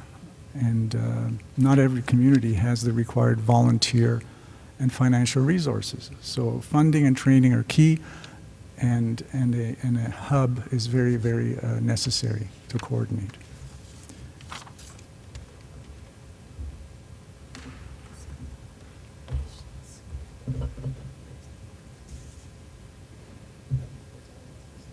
Oh, it's over this side. Okay. So, kind of short. My name is Monica, and I'm really happy to be here. And sorry, just put it down. And I just want to talk about our ideas on how this huge problem of fixing the canopy. All the cities are looking at this. This is not a new problem. It's been identified as one of the most important things to do to fight climate change. It's really, really important that we get the growing of trees, the protection of our forests, and specifically in the city itself. It has a huge impact on climate change. And the city has declared a climate change emergency. So the importance of the canopy and protecting Ottawa's canopy, especially in certain neighborhoods where it's really low, it's way below 40%, is super important. Now, we are finding out the city has an urban forest master plan, 200 pages, 26 recommendations, quality indicators, everything is there to get going. But what's missing? The funding to all of these recommendations is not 100% there. It's a very small amount of the city's budget. The foresters have been tremendously busy with the derecho and all sorts of other climate problems that have occurred that have destroyed our trees. So in the first part of the Urban Forest Master Plan, which has been accepted by Council and it's part of our official plan, the first part had been to do tree protection bylaw and no net loss policies, and that's all that we got so far. We really feel very strongly that environmental organizations such as cafes who asked for this project, but also Ecology Ottawa and Green Space Alliance and Capital Forêt and many, many others, including actual community such as mine, Carlsbad Springs, where we are actually planting trees, are doing the effort. But it's small amounts. It's 100, 1,000 trees. It's great, but we need to look at this canopy as a totality, and we need to look at increasing it to 40% urgently, not over 20 years, which is what the plan calls for now. So the idea is right now to organize all the community organizations together, bring them together to form what we would think a tree canopy advisory. So we need a lobby group for the canopy. We need people to fight to get the trees planted. Because even though everybody loves trees, if you turn around, a lot of trees get removed for development and for other reasons. We need to plant trees, we need to protect the trees that are there. We now have bylaws, we have some protection, but we also need to motivate citizens, community organizations, environmental groups to work with the city.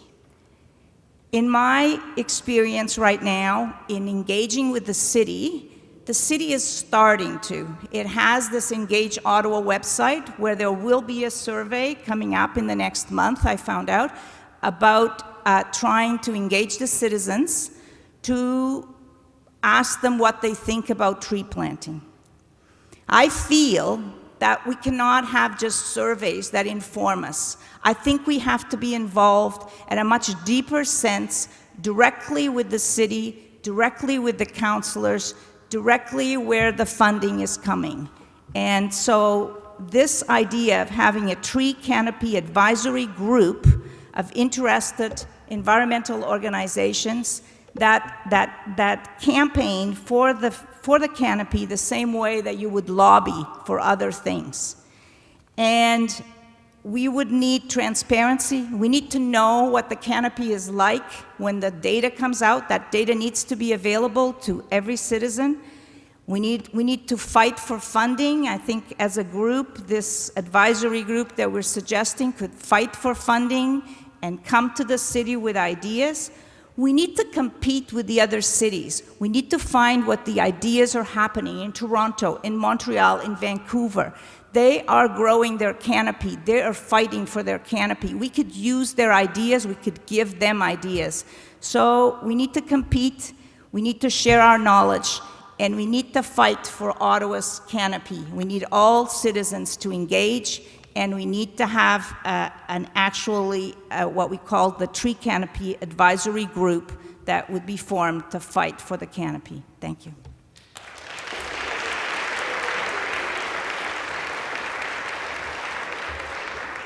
Thanks so much. Arto, Sarah, Rahim, Monica, Sashwat, some great work. We hope to see that extended and more trees get planted in Ottawa. So next up, we've got, yes, indeed, we've got a couple groups, and we drew lots here, so it was a bit random, but we've got two groups now representing Sandy Hill Community Liaison Committee. And the first looked at strategic priorities because the committee's fairly new. So let's bring up the strategic priorities group. We've got Britt Paulhouse, Adam Hogan, Jassy Walker, and Derek Simpson. So come on up, and thanks so much for all the work you've done.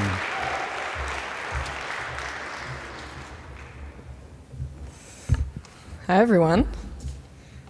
Thanks, Derek. My name's JC, and I'm excited to introduce you to our team's work with the Sandy Hill Community Liaison Committee. This was a great fit for us as people who deeply care about harm reduction and also kind of recognize the inadequate support that municipalities, social services, and everyday community members have in responding to complex inequity and social issues. So it's very exciting. So a little bit about the committee. The Sandy Hill Community Liaison Committee, it's a newly formed committee interested in improving the safety and well-being of all of the residents and neighbors in Sandy Hill, whether that's business owners, social service providers, people who are unhoused or street entrenched, and in general responding to the increase in high concentration of opioid-related social services in the neighborhood since 2018.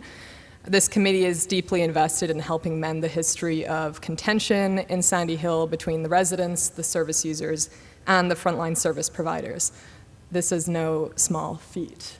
While the committee is still figuring out their mission and vision in these early stages, in general, they want to be a committee for everyone in Sandy Hill to promote equitable access to health and well-being, and while maybe not delivering, like ensuring that the services that are happening in that community are happening as effectively as possible. And they were formed by community residents in September 2023 following consultations with leaders of the city's new community engagement team, Action, Sandy Hill, Consumption and Treatment Services, Community and Social Services, and also Community Mediation Ottawa.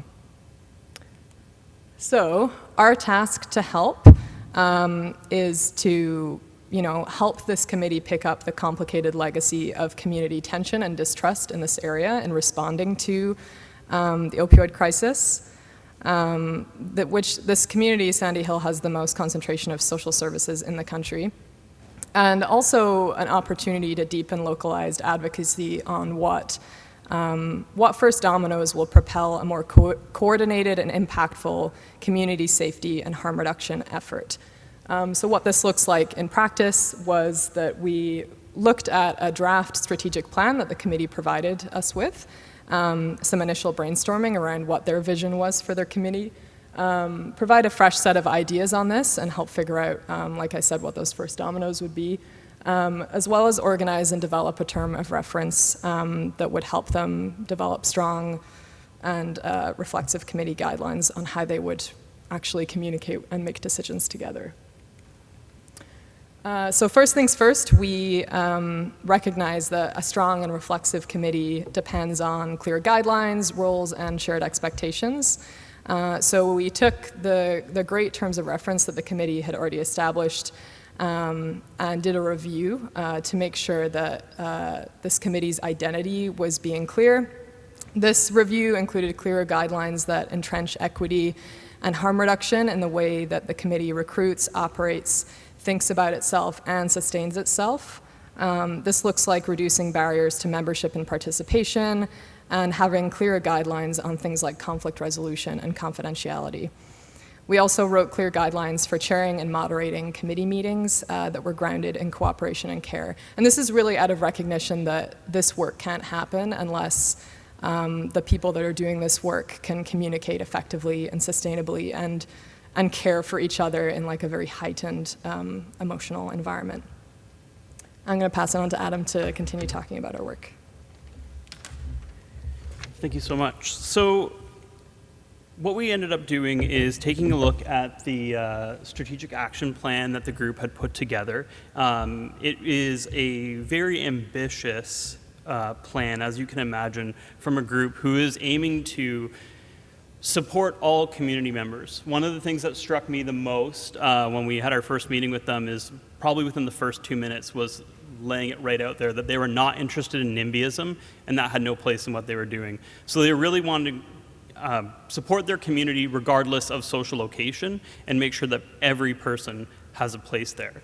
But as you can imagine, this results in a very ambitious and brave plan. This rests on these 4 main pillars that you see here by creating safer spaces for people, developing and maintaining and sharing support services, helping develop and connect people to community programs, and also with education and engagement. So this is what we were given. As you can see, there's a lot there, and it is quite, like I said, ambitious and brave and inspiring.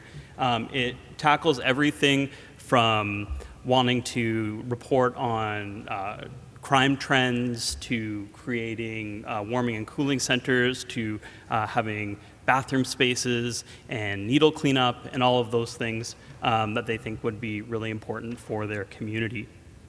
And we also believe, actually, that it would be very important for their community. Oops. There we go. So, after reviewing all the information that we were given by the group, we took a look at their strategic action plan and kind of got started in 3 main focus areas that we thought would be priorities. One being stakeholder engagement. So they've done a lot of work with people in the community, but really wanting them to engage with their community a little bit more, and also maybe communities adjacent to them as well to get a sense of what's happening elsewhere, because the city is very connected. There's a lot out there, and understanding what they can get from other people as well as what they can give. Understanding task prioritization. So as you saw from the chart, there is a lot there. There's a lot to go off of. So we wanted to make sure that they were focused, they had a scope, that they were prioritizing and kind of getting a sense of what's in and what's out. And then plan development. So just fully develop their plans with the appropriate priorities associated with them, taking on a SMART goal approach where things were had specific timeframes and time horizons associated. So when we were updating their strategic priorities, we looked at this approach by specifying, so develop goals with appropriate timeframes, justifying, so ensuring that each priority that we present has examples, there's a specific reasoning for it, methodology, anything like that. And then also we want things to be clear for people, for the organization to be able to share their vision and the things that they want, that they endeavor to do, just to be clear and make sure that people understand what they're doing and the value that they bring to the community. So one of the first things that we have suggested that the committee undertake is an asset mapping exercise to get a sense of who's around and who they can connect with and mobilize to address the needs of the community. And this is more than just creating a list of assets. It's really understanding the dimensions of those assets as well. To do asset mapping, often you will look at different dimensions of what assets look like, whether they're physical assets, economic assets, human assets, social aspects, or cultural assets. And it's really important to think creatively about this and ensure that what you're looking at as assets provide value to people and to yourself as well. It also acts as a reflective exercise as well. And the organization, while engaging in an asset mapping exercise, allows them to think about who they are, how they want to be seen as an asset in the community and what value they can give to others, just as they can see the value of others. It also provides opportunity for people, as they have mentioned in their documents, to allow their residents to live in the community with dignity, and so really connect with the resources that are available to them, to provide it to people who might not see themselves as people who can access those types of cultural resources or different spaces that everyone should be able to access.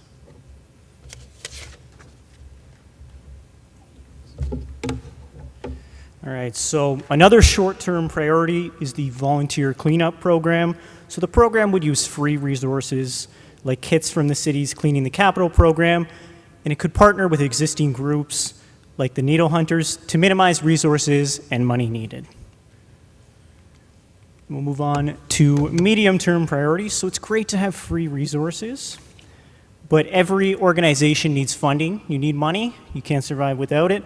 So we've identified grant opportunities like Awesome Ottawa and the Ottawa Community Foundation, and potential community fundraisers like block parties, which are good for making money, but are also a great way to meet your neighbors.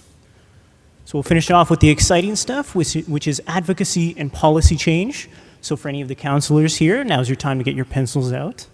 So one of my favorite ideas is advocating for a public restroom incentive. So businesses could opt in to receive a monthly stipend to have clean washrooms available to the public. They would put a sticker on their door letting the public know that bathrooms are available. It's worked in places like Germany and in London, England. And that's all we've got for you today. So thanks for listening, folks.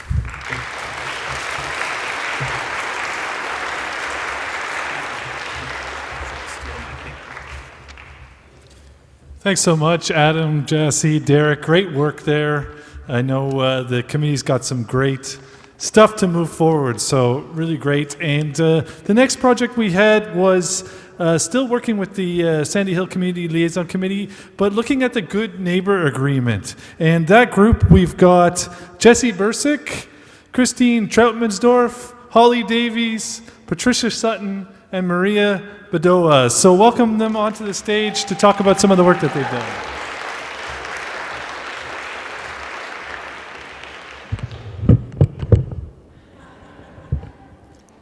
There we go. Oh, there we go. This works. My name is Jesse Bursick. Oh, yeah. My name is Jesse Bursick, and I'm a proud Ottawa local. Specifically, I've been living in Ward 14 for most of my life. Nice to meet you all. So it's my honor, I get to do the glory work of introducing our team. And, but first, I want to thank the Greater Sandy Hill Community Liaison Committee, because they've been building relationships and doing some really great work before we joined to help them with this. And that includes the Sandy Hill Community Health Center, local businesses, community associations, both housed and street-involved folk. And it seems like they're doing some really good work, which I think we just saw. And the problem space we were presented with is how might we improve the integration of the Sandy Hill Community Health Center with the greater community and upregulate everyone's experience, reduce harm, and make it just a rad community for all. So it's a really important case study. I think there's a lot of work happening already, and there is tension in and around it, and that's why we think it's really important to invest in.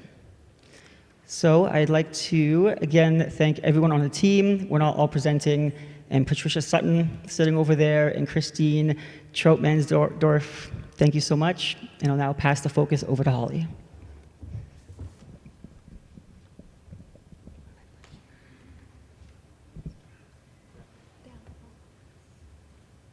All right. So since 2016, over 36,000 people in Canada have died as a result of the drug poisoning crisis. So the image depicted on the screen is for context. It's the Rogers Centre in Toronto, which, when at capacity, seats 49,000 people, and I believe this more or less captures the scale of those 36,000 lives lost from drug overdose. The crisis has only intensified in severity, with over 5,000 people dying in 2022 alone, which is the equivalent of 20 deaths each day. As most of you are probably aware, this is due to fentanyl, which has wreaked havoc amongst the community of people who use drugs, with over 80% of opioid toxicity deaths in 2022 involving the substance.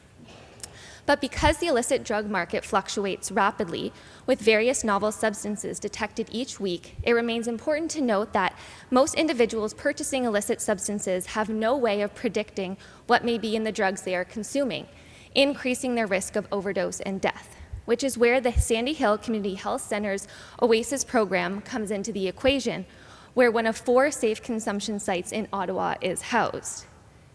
And so arise some issues.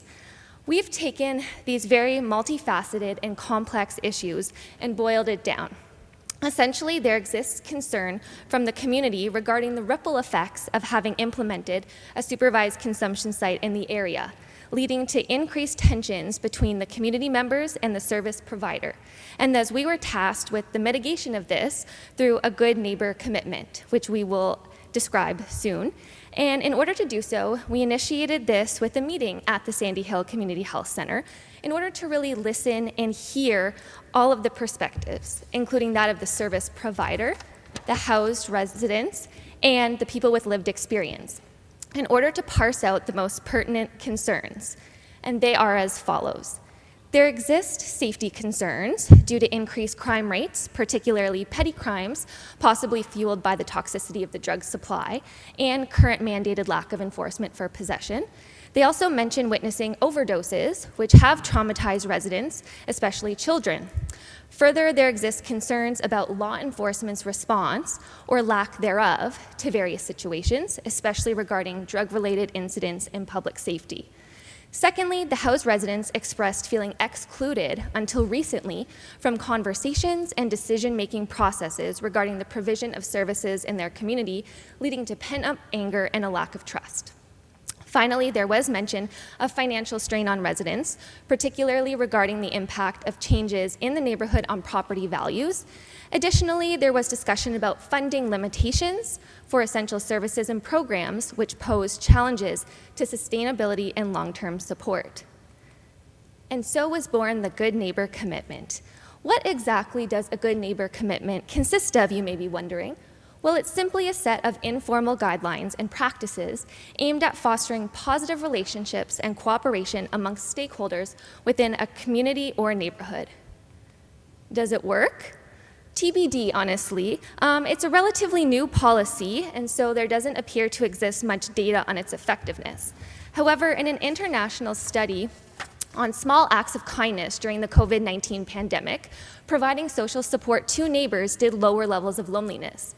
Further, a recent study on the impact of Neighbour Day in Australia found that street parties and other events to encourage residents to build social connections in their local community resulted in a sustained increase in neighborhood identification, which in turn enhanced social cohesion and well-being. And so a few highlights from our Good Neighbor Commitment include promoting collaborative community engagement through joint projects, youth involvement, and enhancements to public spaces, an advocacy platform for policy changes that adhere to the needs of all community members, including harm reduction, mental health services, and housing solutions.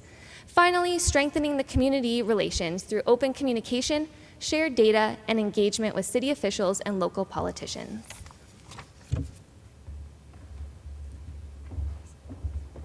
Thank you, Holly. Now I'll move on to talk about a few key stakeholders and perspectives that have been considered and will continue to be considered as we move forward with this process.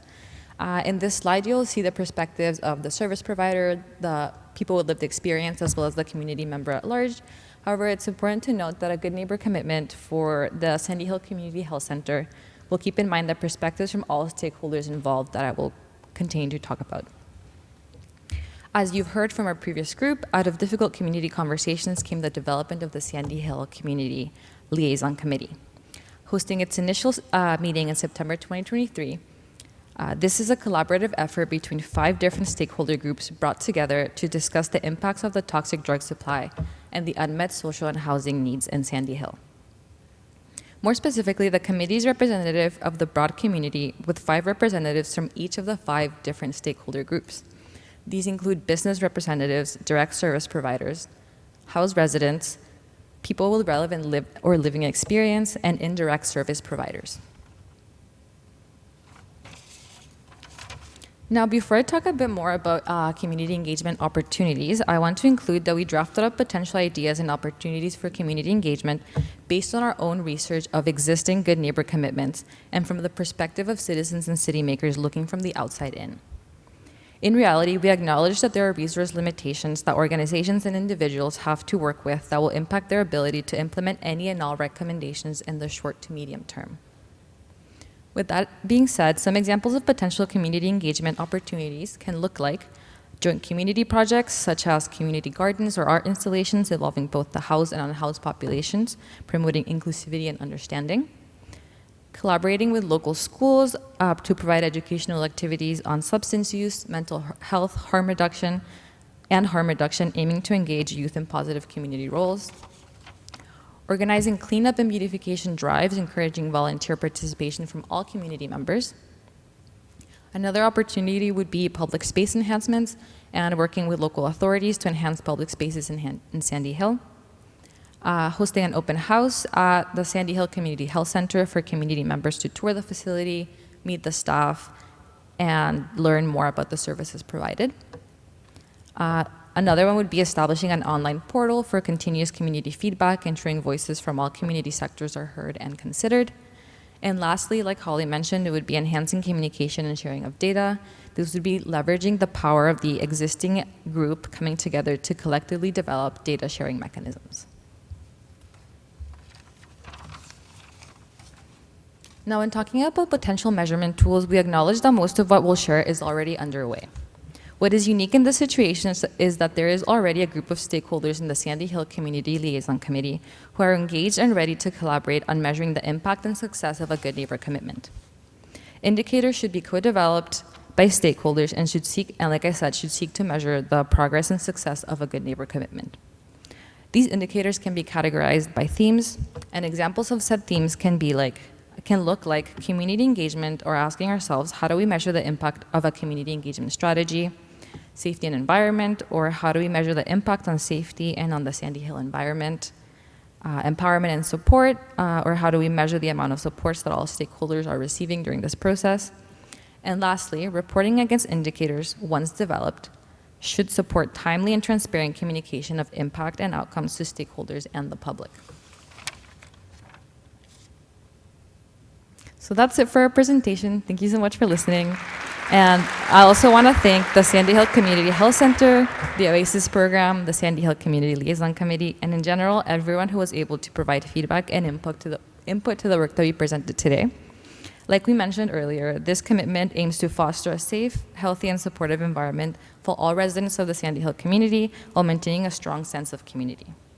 One of the messages we want to leave you with is that a good neighbor commitment for the Sandy Hill Community Health Center is a collective process, and there is still lots to be learned from existing good neighbor commitments that can inform the development of a commitment that will serve the Sandy Hill community. You can clap now.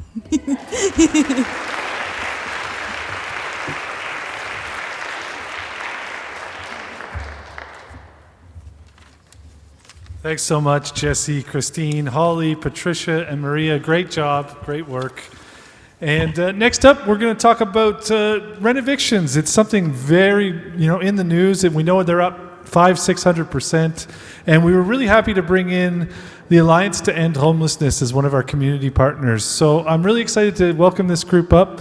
We've got Selena Killigan, Jose Burry, Angela Patty, Amy Nikki Gagne, and Nick Lepine. So come on up and we'll talk a little bit about some of the work that you've done.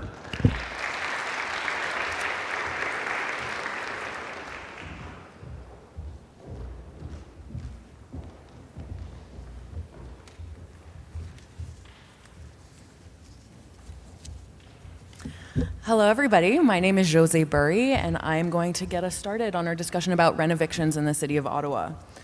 There's the clicker. So we had the privilege of working with the Alliance to End Homelessness, which is a 75-member coalition dedicated to ending homelessness in the city of Ottawa. Our project focused on getting to understand the ecosystem and landscape of affordable housing, specifically renovictions and demevictions in the city, and conducting some broad research on solutions to address this problem.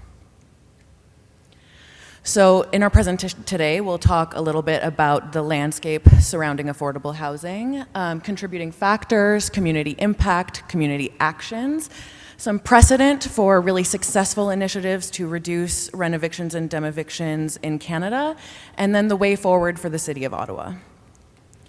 But before we get started, I want you all to imagine coming to the end of your day, either a long day of work, caring for yourself or your loved ones, and then you get either a knock at the door or an email, and you're presented with an N13 eviction notice. That tells you that you must vacate your home because of a large-scale renovation or the demolition of your home.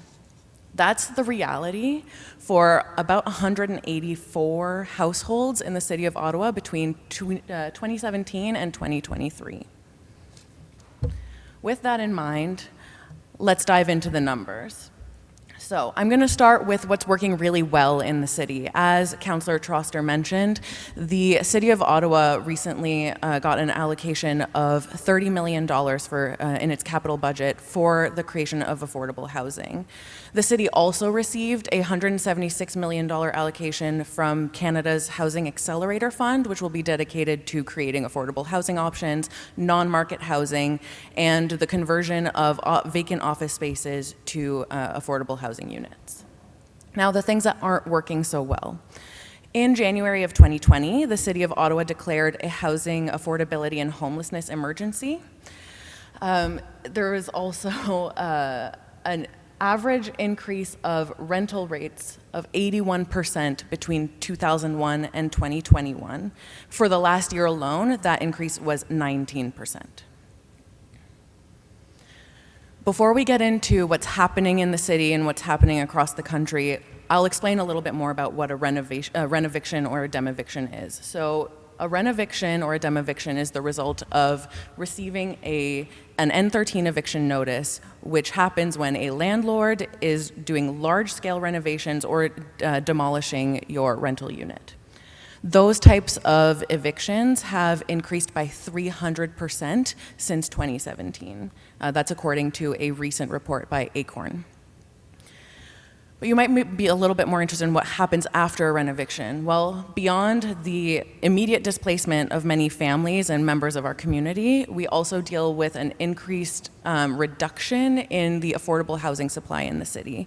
That, coupled with the rising of rents once renovated units are put back on the market, that's a really huge problem for our city. The rise in rents is approximately, on average, 21% once they're returned on the market.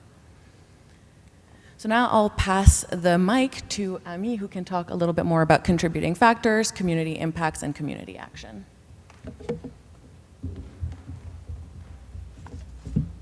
Thank you, Jose.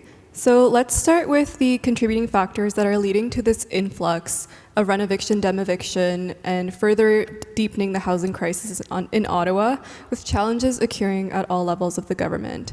So the post-pandemic impact is noteworthy, with landlords achieved a remarkable 92% success rate in evicting tenants in 2020, emphasizing the destabilizing impact on housing.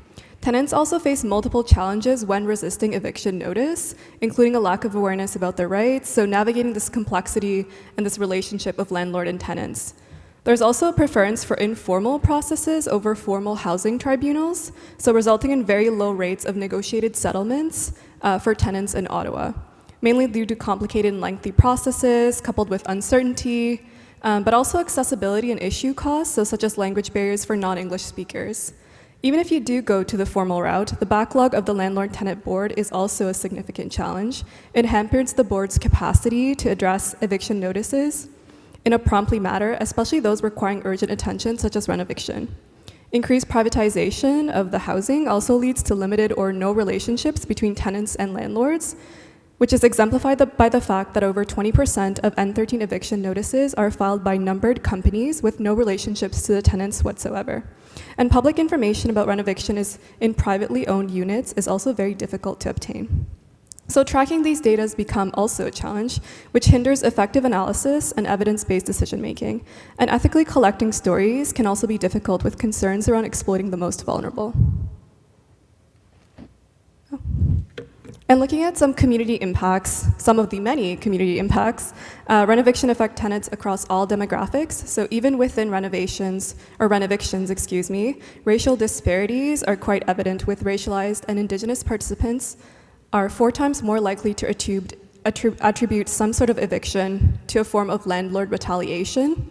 Renoviction directly impact the availability of affordable housing, like Jose was saying, leading to a higher number of unhoused people and increased reliance on social services in affected communities. And renoviction also changed the fabric of our communities, triggering community members and altering demographics, contributing to further gentrification. Finally, some sort of community action that's happening here in Ottawa. We have a strong network of tenant advocacy group, including the Alliance to End Homelessness, Acorn Ottawa, Legal Aid Clinics, and Horizon Ottawa. The local response to planned renoviction has been extremely powerful, including the establishment of tenant unions and coalition, as well as the mobilization of community association to monitor housing issues. Acorn Ottawa in particular is actively fighting renovictions in Manor Park, leading actions to prevent mass demoviction at Herongate and Manor Village. There are also massive campaigns to stop renoviction and demoviction across Canada. They have been launched in Sandy Hill, Nepean, Herongate, and Centertown. So renovictions are a complex issue impacting communities in Ottawa, but the community response and advocacy groups are making a significant difference to make Ottawa a safer, inclusive, and more affordable city. And I will now pass it off to Anjali. Great, thanks. So before we get into the possible opportunities for Ottawa to address renovictions, I first want to acknowledge the good work being done in other jurisdictions in Canada. While every community is unique and might require different approaches, there's no need for Ottawa to reinvent the wheel here. I'm going to start in chronological order, which is a little different than what's on the slide. So in 2019, the City of New Westminster in British Columbia amended their bylaws to deter renovictions and provide protections for displaced tenants. They were the first city in Canada to do this. They brought down their renoviction cases from 333 to 0. Now, these bylaws have been used as a starting point for other cities also looking to do similar things. So next is Burnaby, British Columbia. Between 2019 and 2020, Burnaby introduced a tenant assistance policy. This established standards for tenants displaced by renovations and redevelopments. So now landlords must assist tenants in finding interim housing during renovations, but must also cover expenses for moving. Tenants are also able to return to the same unit upon the completion of the renovation at the same rate that they previously paid. In 2021, the province of British Columbia also got on board. They amended their Residential Tenancy Act, now requiring landlords to submit an application if they want to do a major renovation. A proceeding would determine if the tenancy must end to do the work, and if that's the case, they would be required to provide 4 months' notice and 1 month's rent back to the tenant. The tenant would also be able to return to the unit at the market rate when the renovation is complete. Now moving on to Ontario. As the first city in Ontario, Hamilton introduced an anti-renoviction bylaw just this year. It's brand new. Landlords must now apply for a $715 permit per unit to evict due to renovation. The landlord would need all building permits to be in order and confirmation from an engineer that vacancy is necessary before they could proceed. This is groundbreaking for Ontario. Now, the landlord must also help the tenant find temporary accommodations during the renovation or top up their rent if there's additional cost to the tenant. And again, tenants would be able to return to the same unit after the renovation at the same rate that they were previously paying. Hamilton has also announced that they're introducing fines of up to $500 per day for non-compliance. So again, groundbreaking stuff for Ontario. Lastly, I want to put a spotlight on a smaller but equally important step that we recently have seen taken in London, Ontario. A motion for staff to study options to prevent and limit dubious evictions, such as renovictions, was unanimously supported by London City Council just in January, and the findings of this study are supposed to be released in September. Ottawa City Council has an opportunity to take a similar step to building knowledge within the city and also preserving affordable housing in our community. Over to Selena.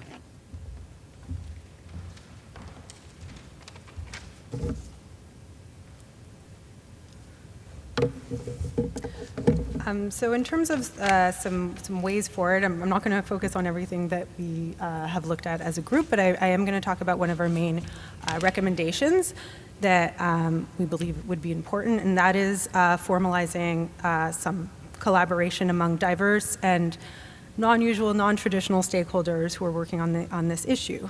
We think this would be beneficial. Over the past limited weeks, we have to say, it is quite challenging to do this work in this amount of time, but we did do a lot of outreach, including to legal clinics, community associations, advocacy groups, and even academics.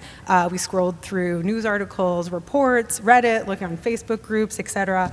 And although we were able to find some data and stories in certain areas of the city, including Hintonburg, Sandy Hill, Herongate, we also found that across the city it was actually really hard to get this information.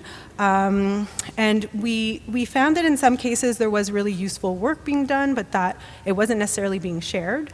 And in some cases there were some groups who were potentially planning on doing kind of similar work and they weren't necessarily aware of it.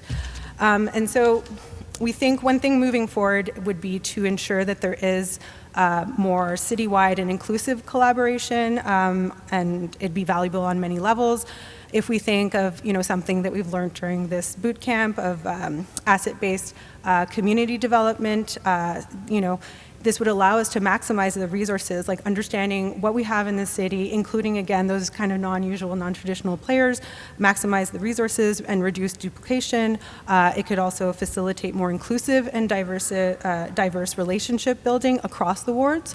And we think that this could be a good basis for information campaigns, as well as more equity in public engagement. And really, I think through our experience, anyways, I'll talk for myself, but I'm sure my colleagues might share it, is that, having this kind of diverse, et cetera, group, it really allows to develop creative advocacy tactics and solutions. So, my colleague talked about the bylaw, creating a bylaw in Ottawa, and that's certainly something that, I think a lot of groups are going for, which is great. But alongside that, I think working in this kind of more formalized collaboration would allow for other things. So for example, last week we had workshops, and people were invited and we sat in little groups and we kind of brainstormed. And I think even in our group, in that short period of time, we were able to gain important information. For example, one of my colleagues discussed with a host the potential of creating funds that would allow Ottawa to better manage renovation expenses for smaller landlords. So we also talked about, larger scale developments and, that being an issue. But, smaller landlords is a different situation, and they're serving the renovation forms, but they can also move in, if they have a family member moving in, et cetera. So just kind of thinking creatively. And, I think at the end of the day, it's kind of like groups and individuals, they may not always have the same approach to addressing renovictions. They may have different tactics, different philosophies, but they often have common goals. And it's important to remember that tapping into the expertise and the networks as well of these diverse groups of committed and passionate individuals can really be powerful. And even in our experience here, I think we've also felt that. So we'll have more for the Alliance as well, but that's just something that we wanted to share.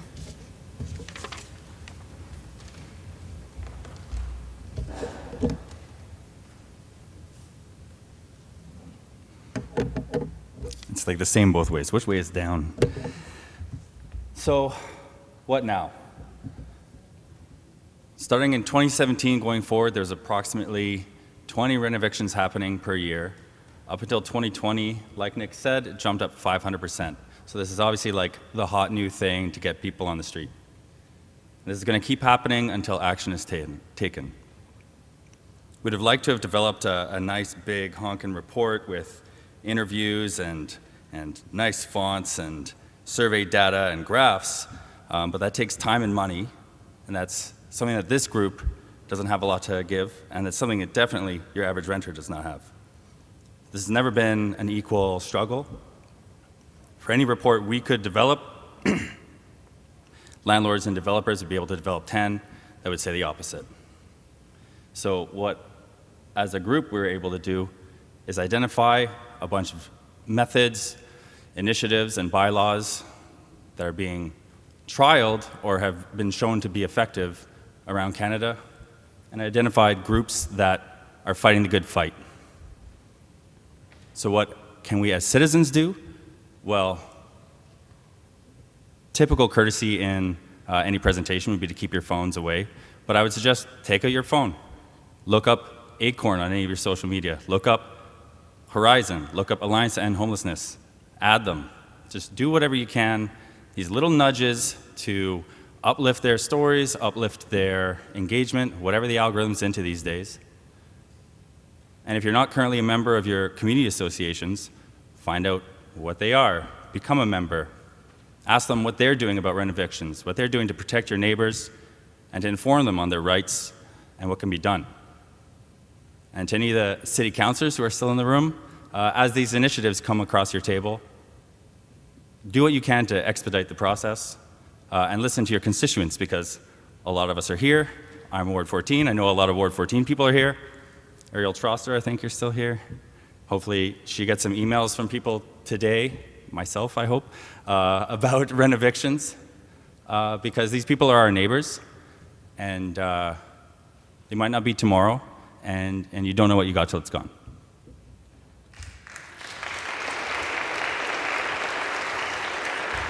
Fabulous work. Thanks so much. Selena, Jose, Angela, Amy, Nick. Amazing work. Thanks again. So we've got a couple more groups left, and excited for the next one.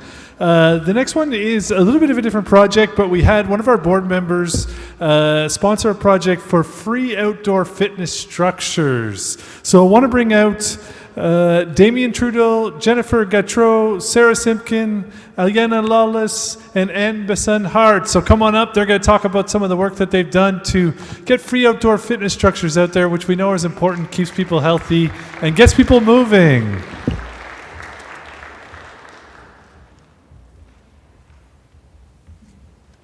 Good evening. So much inspiration to take in tonight. Tonight we're going to be sharing our findings on building community through fitness.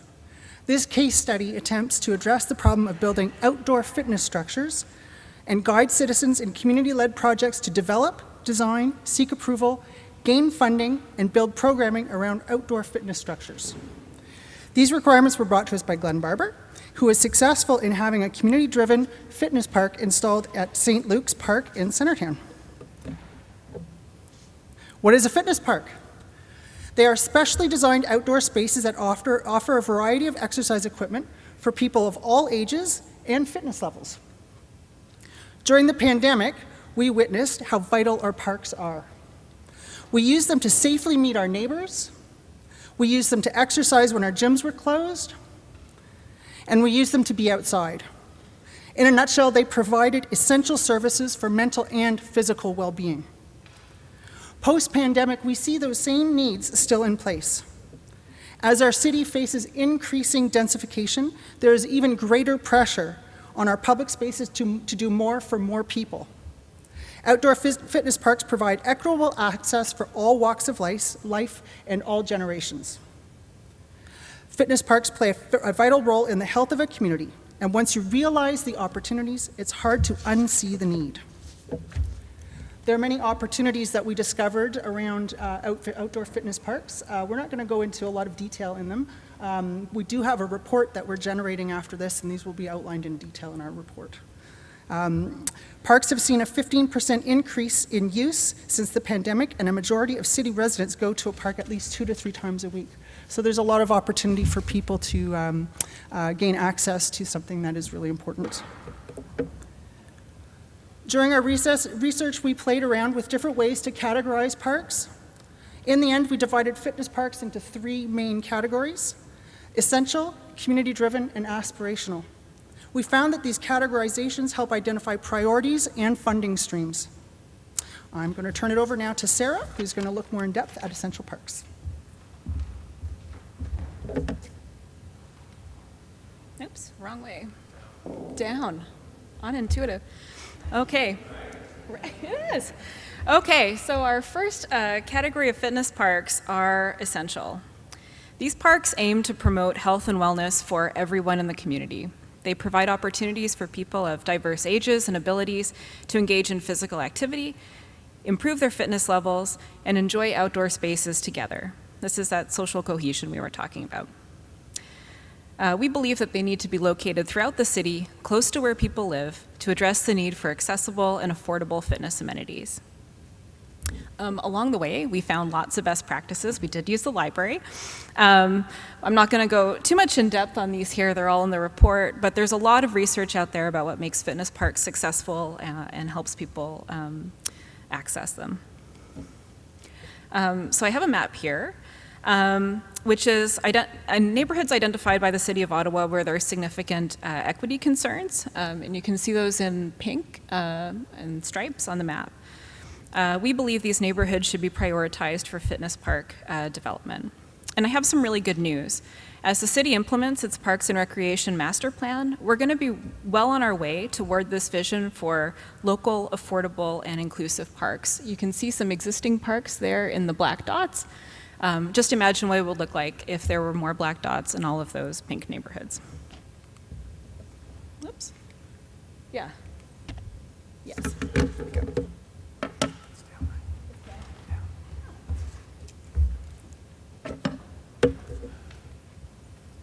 All right, so I'm going to talk about community-driven fitness parks. I'm going to read right from the slide to get going. So community-driven fitness parks are developed when communities take actions themselves by preparing a business case, canvass their community for support, and get permission and get the effort funded.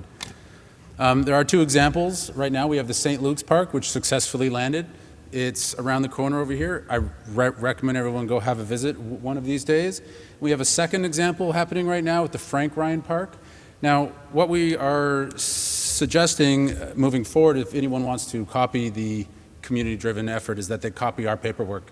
They copy our grants. We've submitted 3 grants to fund some of this stuff, and everyone here is welcome to our paperwork to move forward on these projects faster.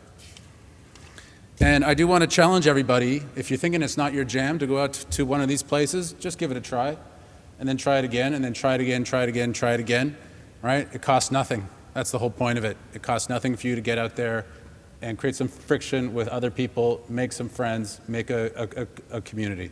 So, thanks so much, Damien, Jennifer, Sarah, Elenia, and Anne. And after a day like yesterday, I think we're all excited to get out and have some workouts outside. It was great to see people running and jogging, and we're almost there.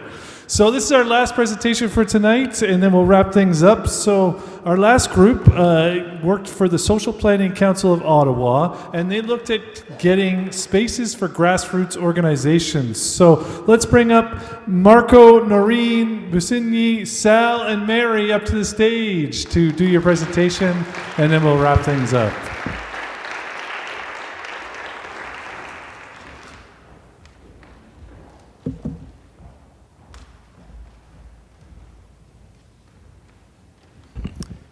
Okay.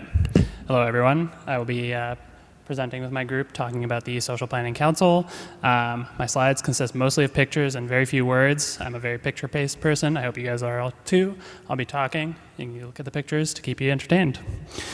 All right, so if anyone doesn't know, the SPCO, they're the Social Planning Council of Ottawa, and they came to the case study asking for affordable meeting locations for groups throughout their organization. So they have about 40 groups, a lot of them consisting of elderly people and minority groups, and so for them it's very important to have affordable meeting locations, not just for them though, but if you think about all of the people that are in here, this whole case study was run by us having a meeting location to empower us. It's important for any nonprofits, any new businesses that are starting up, any community associations. It really isn't just for the SPCO, it's important for everyone in Ottawa. We learned a lot throughout the course about how important it is to have change makers that have places to empower themselves and to push the city, and having affordable meeting locations is vital for that. So that's what we'll be talking about.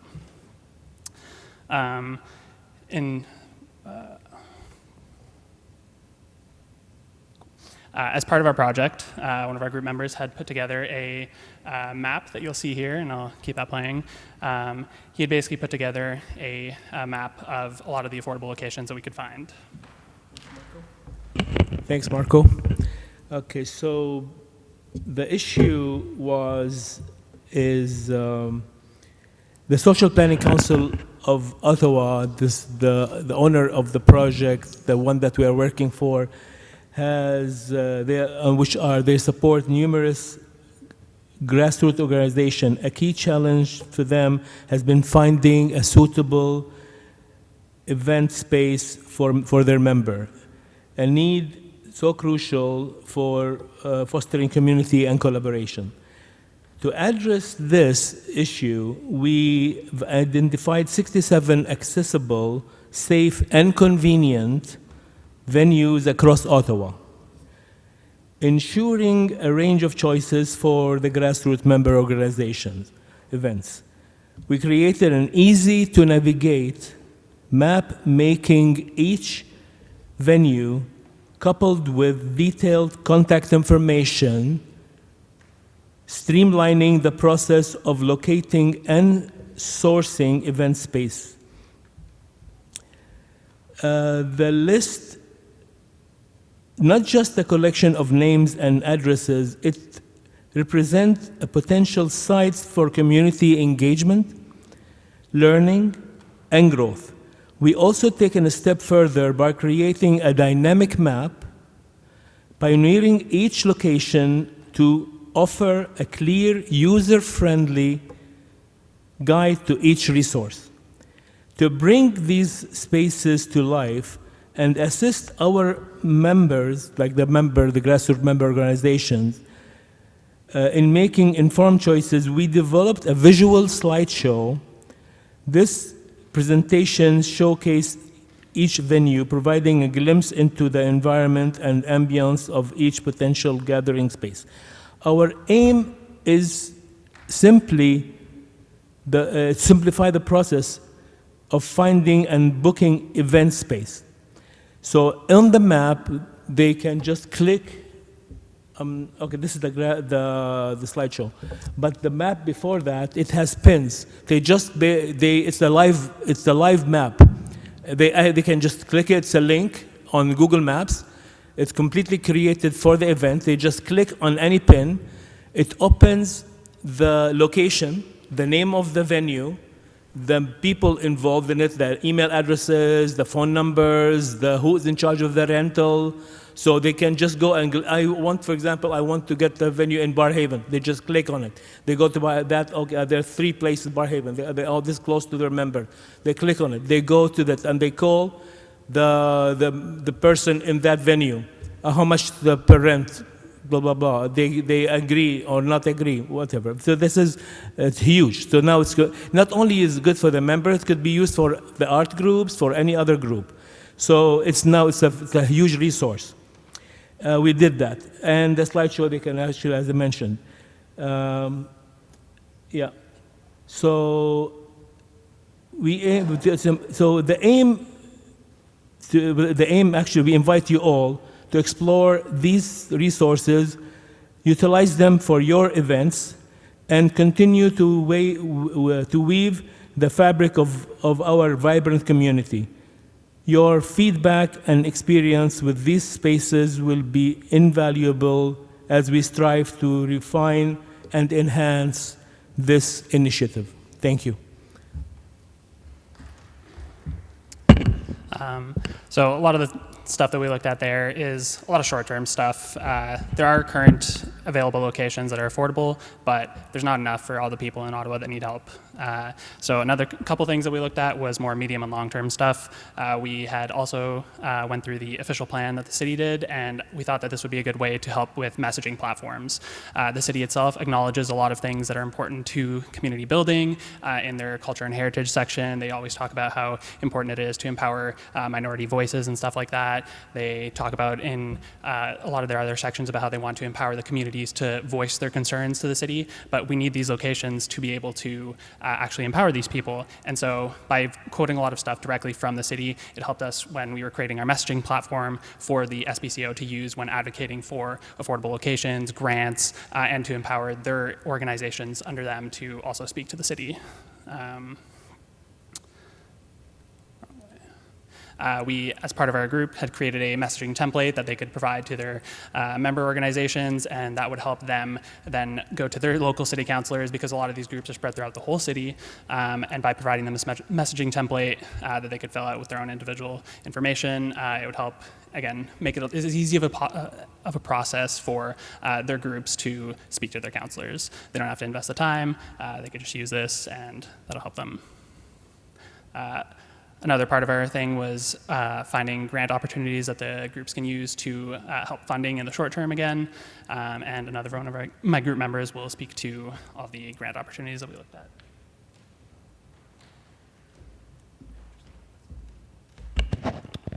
Okay, thank you so much. So, in a bid to make sure that there is sustainable access to spaces for people to use, so there are a lot of funding partners, and we really wanted to make sure that the city put in place the night life strategy to make sure that more spaces are created so that people can use them free of charge.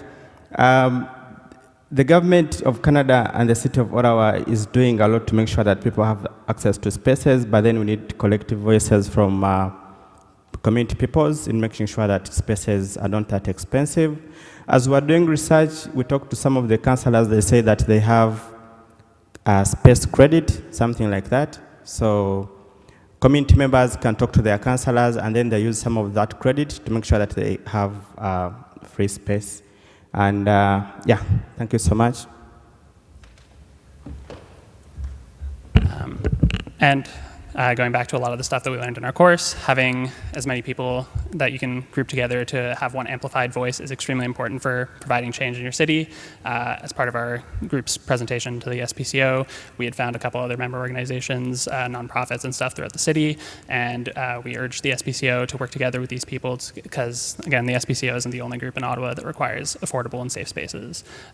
These are just some of them, but there's tons of other nonprofits that the SPCO can work with, and by combining all of their voices, it's a lot more likely that the councillors in the city are going to listen to them.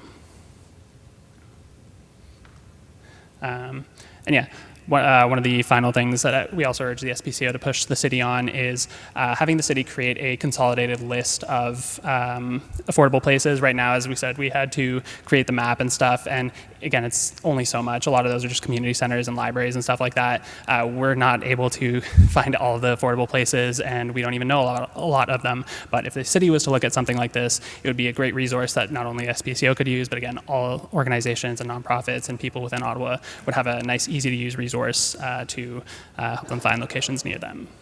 Yeah, thank you very much.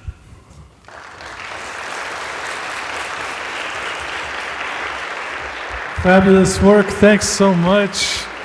And congratulations to Marco, Noreen, Busidney, Sal, and Mary. Well done.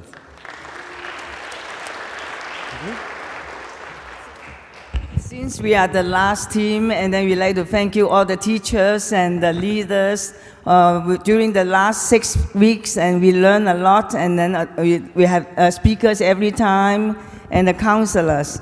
It is really, thank you so much for the organizing.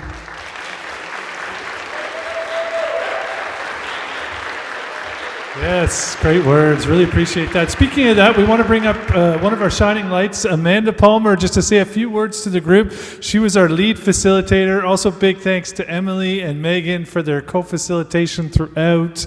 It was a great program. Roughly about 6 months of work on my end. We brought Amanda in November. She worked tirelessly to reshape the curriculum, which hadn't been touched for about 4 years. So join me in welcoming Amanda to say a few words. I'll keep this short. Thank you so much, everybody, for being here tonight.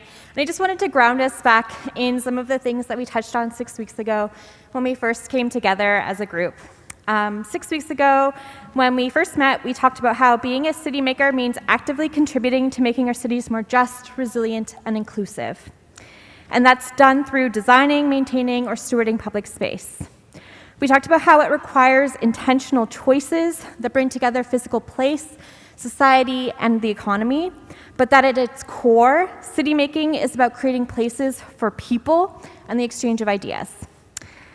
We have been doing this together for the past few weeks, and we've really been working to put that into practice. And your fantastic presentations this evening show that you are all city makers. We are so proud of each and every one of you and are looking forward to how we can continue to deepen our relationship and our practices of city making for the years to come. Thank you for being a part of Civics Boot Camp this year, and thank you for making the City of Ottawa a better place to live. Thanks, everyone.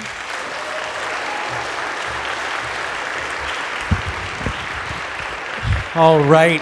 Thank you, everyone, for coming out tonight. I want to try to bring some people up for a group photo, and so let's get the applause rolling and give one more hand to a whole bunch of people. First, all of our city makers in this cohort, come on up. Folks from Sprott, Rick and Kat, thank you so much. All of the speakers that we had both here and all through the camp, if you're here, please come on up. Amanda, Emily, Megan, Nick Hebb, the SPCO, and the Synapcity board. Everyone, thank you. We're just going to grab one quick photo.